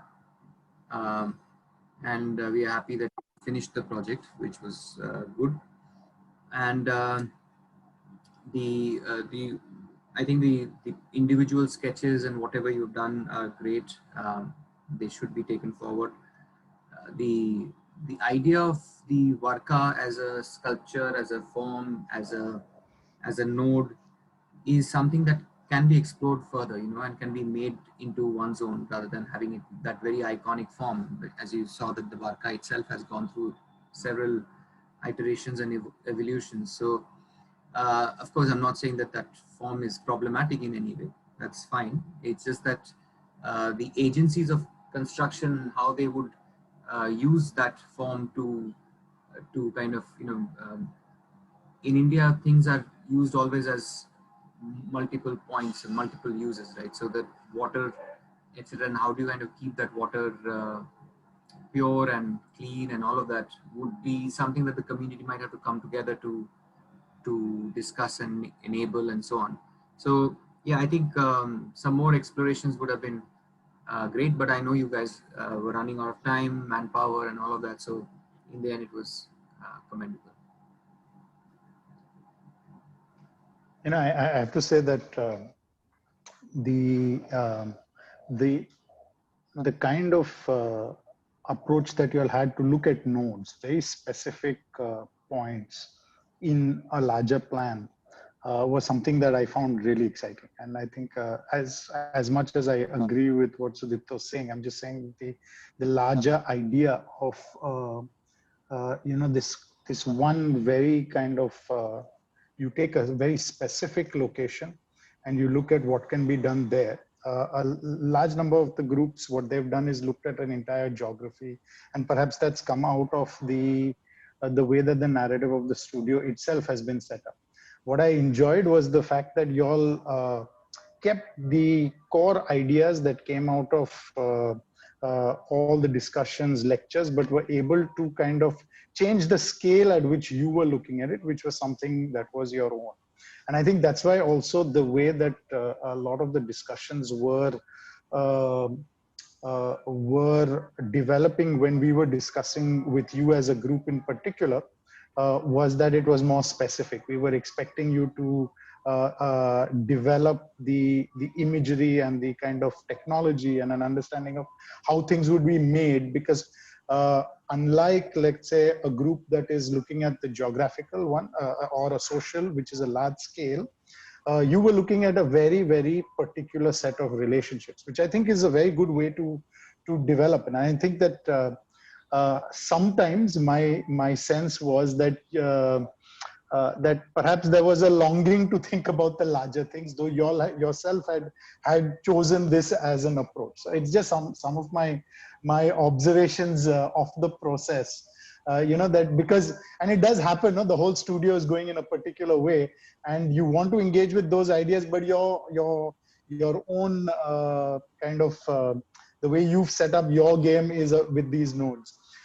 And I think that, as Sudipta said, had you all had a few more people who could then take the node strategy, the network that you all talked of, into a geographical scale, that would have been nice. So I'm just putting it out there that I think some of the ideas are very potent and they should be taken further.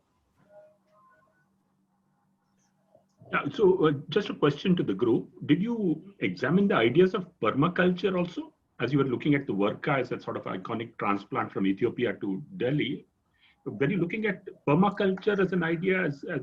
Did you do some reading on it, or were you thinking of it? Permaculture? No. Okay. No. So I think you should. It's very interesting because in permaculture is this whole notion of networks, nodes, and hubs. And nodes actually are seen in permaculture as places of information exchange, right? So it's a knowledge network, but then they're interconnected, right? So each node talks to the other node through a network, and a larger node becomes a hub. So a hub is a bigger node in a sense, but it does many more things, right? So it's fascinating for me that you were talking networks and nodes and in a city, and it was sort of resonating for me with permaculture. So it's very nice. The other thing with nodes are actually in permaculture, they are do-nothing spaces. In Kannada, we have a word for these chopals. It's called sombarikate, the lazy man's place, right? So basically, you design it for doing nothing, just having conversations and narratives and ideas which can be 360-degree and everywhere around. So I saw hints of that in your work, right? You are looking at it as socially occupied space also, but these could be designed to do nothing. And do nothing in the design sense. So therefore, it becomes more potent for the informality of the knowledge exchange and how it sort of encourages you to do that. A lot of retired people occupy these spaces. A lot of people who have some spare time occupy these spaces. These are also, what a chopal is and what these kind of spaces are about. So that reflection could have come because you stretched yourself to do some functionality. You wanted the worker to do that water collection, and therefore it becomes a modern day piao, and therefore the birds and animals and people come to there.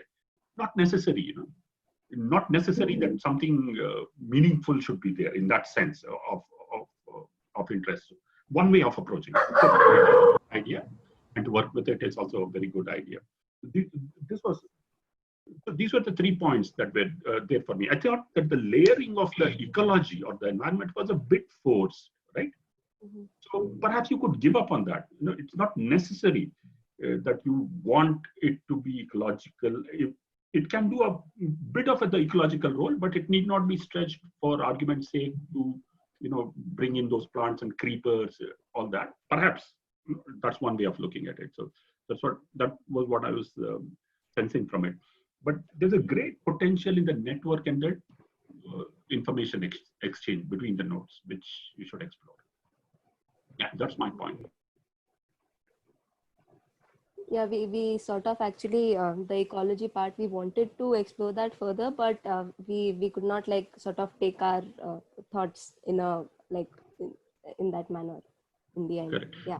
So the difficulty is that if you want to populate it with more people, then there's only a certain kind of biodiversity that will come there, right? It will be the pigeons and the crows that will come there, the sort of birds, the urban wildlife which will come in therefore. Therefore, it's not necessary to force yourself. I don't think pigeons for me are rats in the sky, rats with wings, right? So I don't need pigeons in my spaces in some form. So therefore, you don't have to force yourself to get that going. Was my thought, right? There was also a discussion that there's a masonry part of the Varka at the base, and I don't know if you brought this up, but we had this discussion where the rubble from perhaps the buildings that are being brought down by the Central Vista development or the Hall of Nations could be, in fact, they can find their way back into the bases for these Varka towers, and this is a little bit of a statement more than anything else. But did you bring that up? I was offline for a bit, so I didn't. No. We just we talked about how we wanted to raise the plinth so that the undergrowth could continue. But yeah, at this point we did not speak about. I found it fascinating that Vishwanath's point about designing for nothing, and I would like to talk about it a bit, because interesting if we are, because we are trained to design for something. You're either designing for people to sleep or people to think, and that's been the whole intent of architecture in general. If we were to design for nothing, and how do we communicate it? One way you guys have done is by different iterations of the design. If it can be here, it's done in a certain way. If it is there, it's done in another way. Are there other ways of doing it, or as well, is one of my questions. I think the way you've done it is really good. And maybe that will open up as to how you connect, how these nodes can connect with each other. Because I think it's a very potent question in urban design these days, where, especially when we were talking about specificity earlier, and negation, getting at something through negation. How do you do that? Because we're always trained to get at something to a positive questioning, or how do I enable this? How do I enable that? How do I not enable something? How do I not let that happen? Is also a good question. And I see a lot of sense in that sense of what you're doing, that the way you guys have sketched something, I see that sense of negating, like, what if we let other things happen? Because if somebody is doing nothing, in set theory, they're also doing everything in some way. How do you let that multivalence be alive, or how do you let the space do what it wants in some way and be accretive in some sense, and let people be or shape it the way they want, yet design it in a way that it happens? So in that sense, I found that some of the sketches were fantastic, the way that you imagined that multivalency to occur, or that nothingness to occur in the form of being everything, or letting everything occur as well. But just to continue in this point of not designing for a particular purpose, I think it ties up with the point that we were discussing, or it was raised in the first project, where you get a sense that one of the assumptions made in the project is that somehow you've pushed the city away. That in that sense, all the activity of the city is pushed away in order that Central Park, as Vishwanath called it, but that there is a sense that in order for certain diversity, certain types of particularly biodiversity to even re-emerge, human action will have to recede, and will have to kind of allow other things to happen. And I think in that receding, what role can we play when we go in the forest? I mean, that of course Ashia Sattar raised the city in the forest is that of monkeys. But I'm just saying that when we recede, when we pull ourselves back, when we question how much, even if it's not zero, but like even just hanging around and being lazy might be something. But I'm saying that where that is an absolute minimum, and where I think what yours is doing is asking this at the scale of at the community crossroad, Whereas what the other project was doing was asking at the scale of that whole Yamuna edge and so on. But the question is the same. The question is, how do we recede? How do we kind of pull back and make place for other things to happen? And I find that a very important kind of impulse, that you've recognized it, or that you've struggled with it. I still don't think you've recognized it. I still think you felt the need to fill it in. But I think the fact that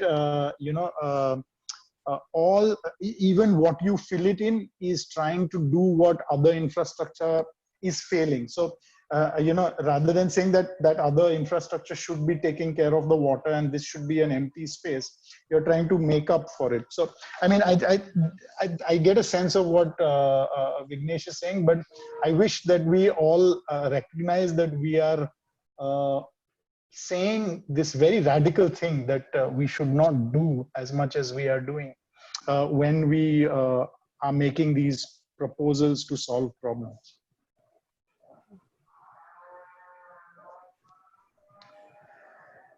Yeah, so yeah, sorry, go on. Parental idiot who's proud of his kids, but I have to reiterate what Sudipto said. I think the amount of work you guys have done and how you've taken it further is just fantastic to watch, and well done on that. Yeah. Thank you. Yeah, so the comment just to add on is that there are some things like I don't know spaces, right?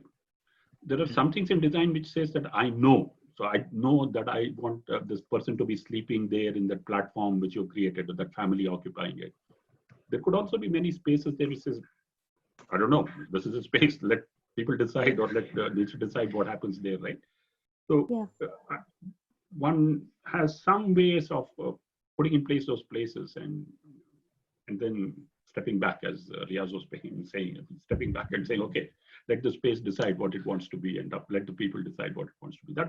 That's somehow emerging in your design. So you haven't articulated it in those words or in that sense, but that's there inherently in it. Though I would love to see Ethiopia in Delhi. No, that notion is also fascinating for me. Yeah. So this whole idea of I don't know factor was there because like we were giving it to people for their own growth. So like, yeah, we didn't know how it would be, but it can be.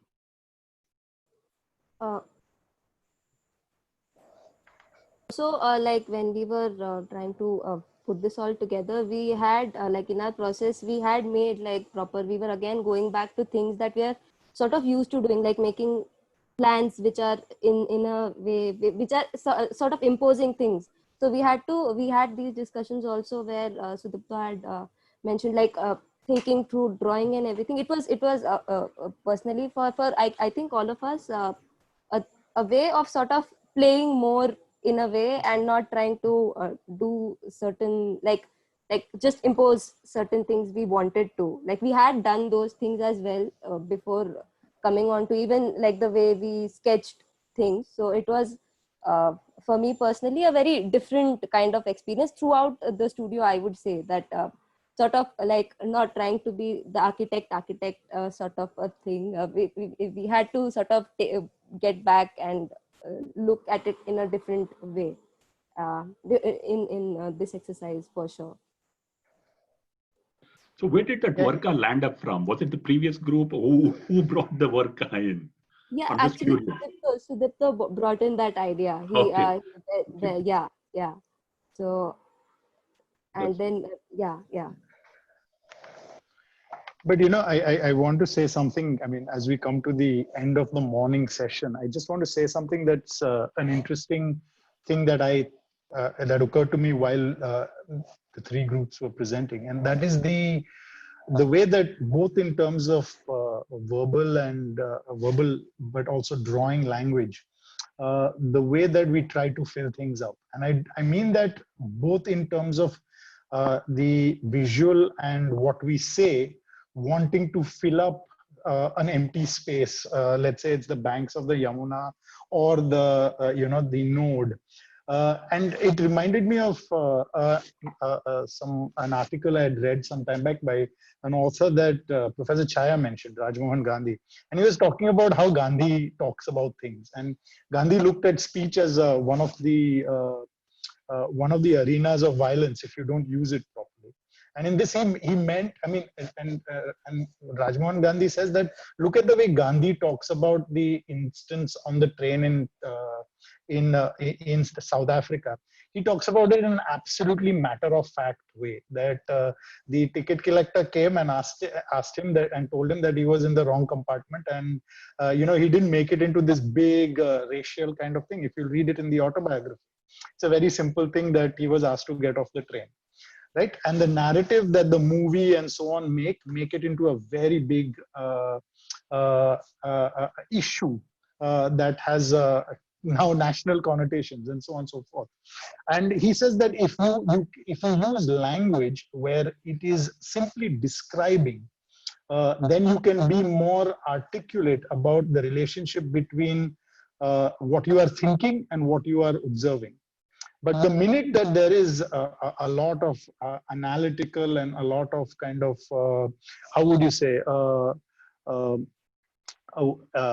interpretational thinking, then there's a lot of confusion, or that you tend to fill it up with that rather than the direct observation of the ground, so to say. What is actually there, you are not talking about. You're talking about interpreting what is there. So if I'm talking about and I'm just giving examples that come to mind. If I'm talking about the mud, I'm not really talking about the mud. I'm talking about all the interpretational value that Vishwakarma or the potter, etc. have. And as much as that is important, the actual looking of the mud is also very important. And I think sometimes that and as designers, that moves from looking at the site, looking at things, but also looking at our drawings for what they are and what we want them to talk about. So I mean, I don't know if I've been able to express why this point is important to me, but the fact that we are able to pare down the language that we use, both in terms of drawing and then build it up again so that it has a certain logic, is, I think, something that I would want to open up to think about after looking at the three projects.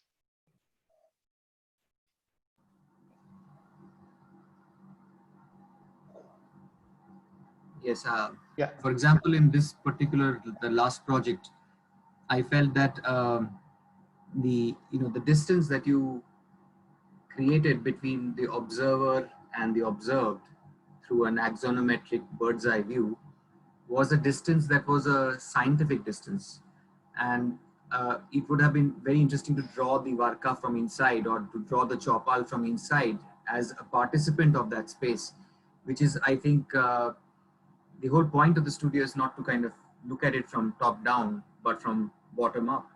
And that bottom up kind of a view of spaces, of urban spaces, of people coming together to do something, is I think an important, that idea of drawing is an important one that Riaz has brought up. And how you draw speaks a lot about how you approach a problem. And so a Labius Woods drawing, for example, has that immediacy in some ways of being in that whole sketch, of not observing this object from far, but from being in the mess of that object, right? So you guys having brought Labius Woods into the thing was a very interesting idea. And Vishwanath, we were actually, this whole idea was to look at it as an engineering problem, perhaps, to start with, rather than a kind of a social idea, and an engineering idea which could then become a social idea. And because why would anyone make a space for doing nothing? Or is that even a possibility? Because the minute you've made it, it becomes for something. I mean, any type of making, even putting a bamboo on the ground as a vertical pole has immediately a kind of a connotation. And for an architect, the most difficult thing to do is to not build something.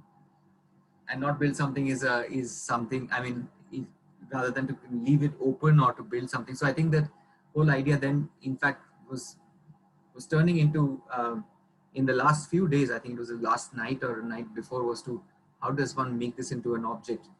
And I think the discussions that Riaz and I had with this group, particularly in a kind of a crisis mode, with a lot of their participants having left, was kind of an interesting generative idea. But I guess you put an extraordinary amount of effort in the sketches as well, which you could have probably got around by just doing one or two. But you went around and did all of those, so credit to you.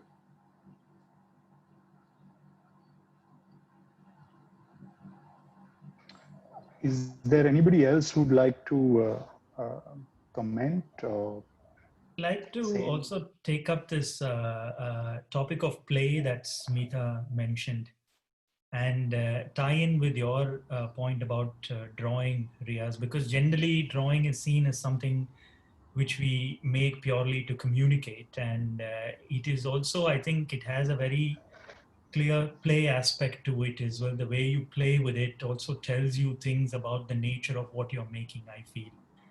And I think sometimes we have so much conviction in thought itself that we put it down and we are saying it's good enough for me to communicate. And before that, if you just hold on to your horses and play around with the fact that it might communicate more to you, then you can communicate to others through that. And I think that has been a learning. If I see all three groups and even the three groups that are going to happen, I think that has been one of the learnings of the studio as well, that using drawing itself as a tool to communicate to yourself what you're doing, and it becoming a generator of ideas rather than just a communication tool to the world outside. And then I think play becomes a very important factor in that. To have fun with a drawing or play with a drawing is quite critical as a communication tool, whether to be for others or for yourself. So, yeah.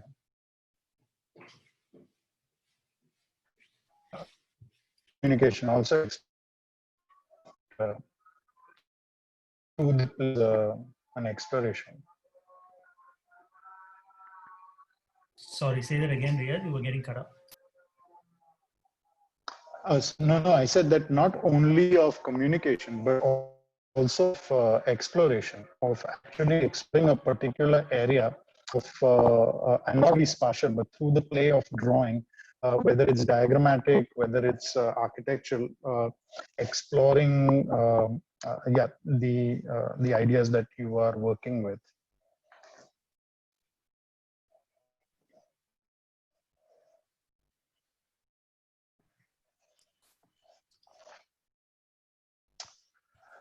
Okay, then, if there are no more comments and no more inputs, maybe we will close the first session and return back at 5 p.m. for the next session. Vishwanath, thank you very much for being part of this, both this session as well as, of course, your talk was something that I think you've already realized that it's affected the studio in many ways, and it might be sorry. You were going to say something. No. I mean, it's my pleasure. Yes, I was just saying that. So no, thank you very much for this, and we hope to have you at Porsche again once we know what the second one is about, and so on and further from there. Perfect. Just let me know 2 days in advance and book the time so that I'm there. And I'm so apologetic about being late today. It skipped my mind that I had to get on to that government. So apologies once again to everybody. Thank you. Thank you very much. Thank you. And see you all at 5 p.m.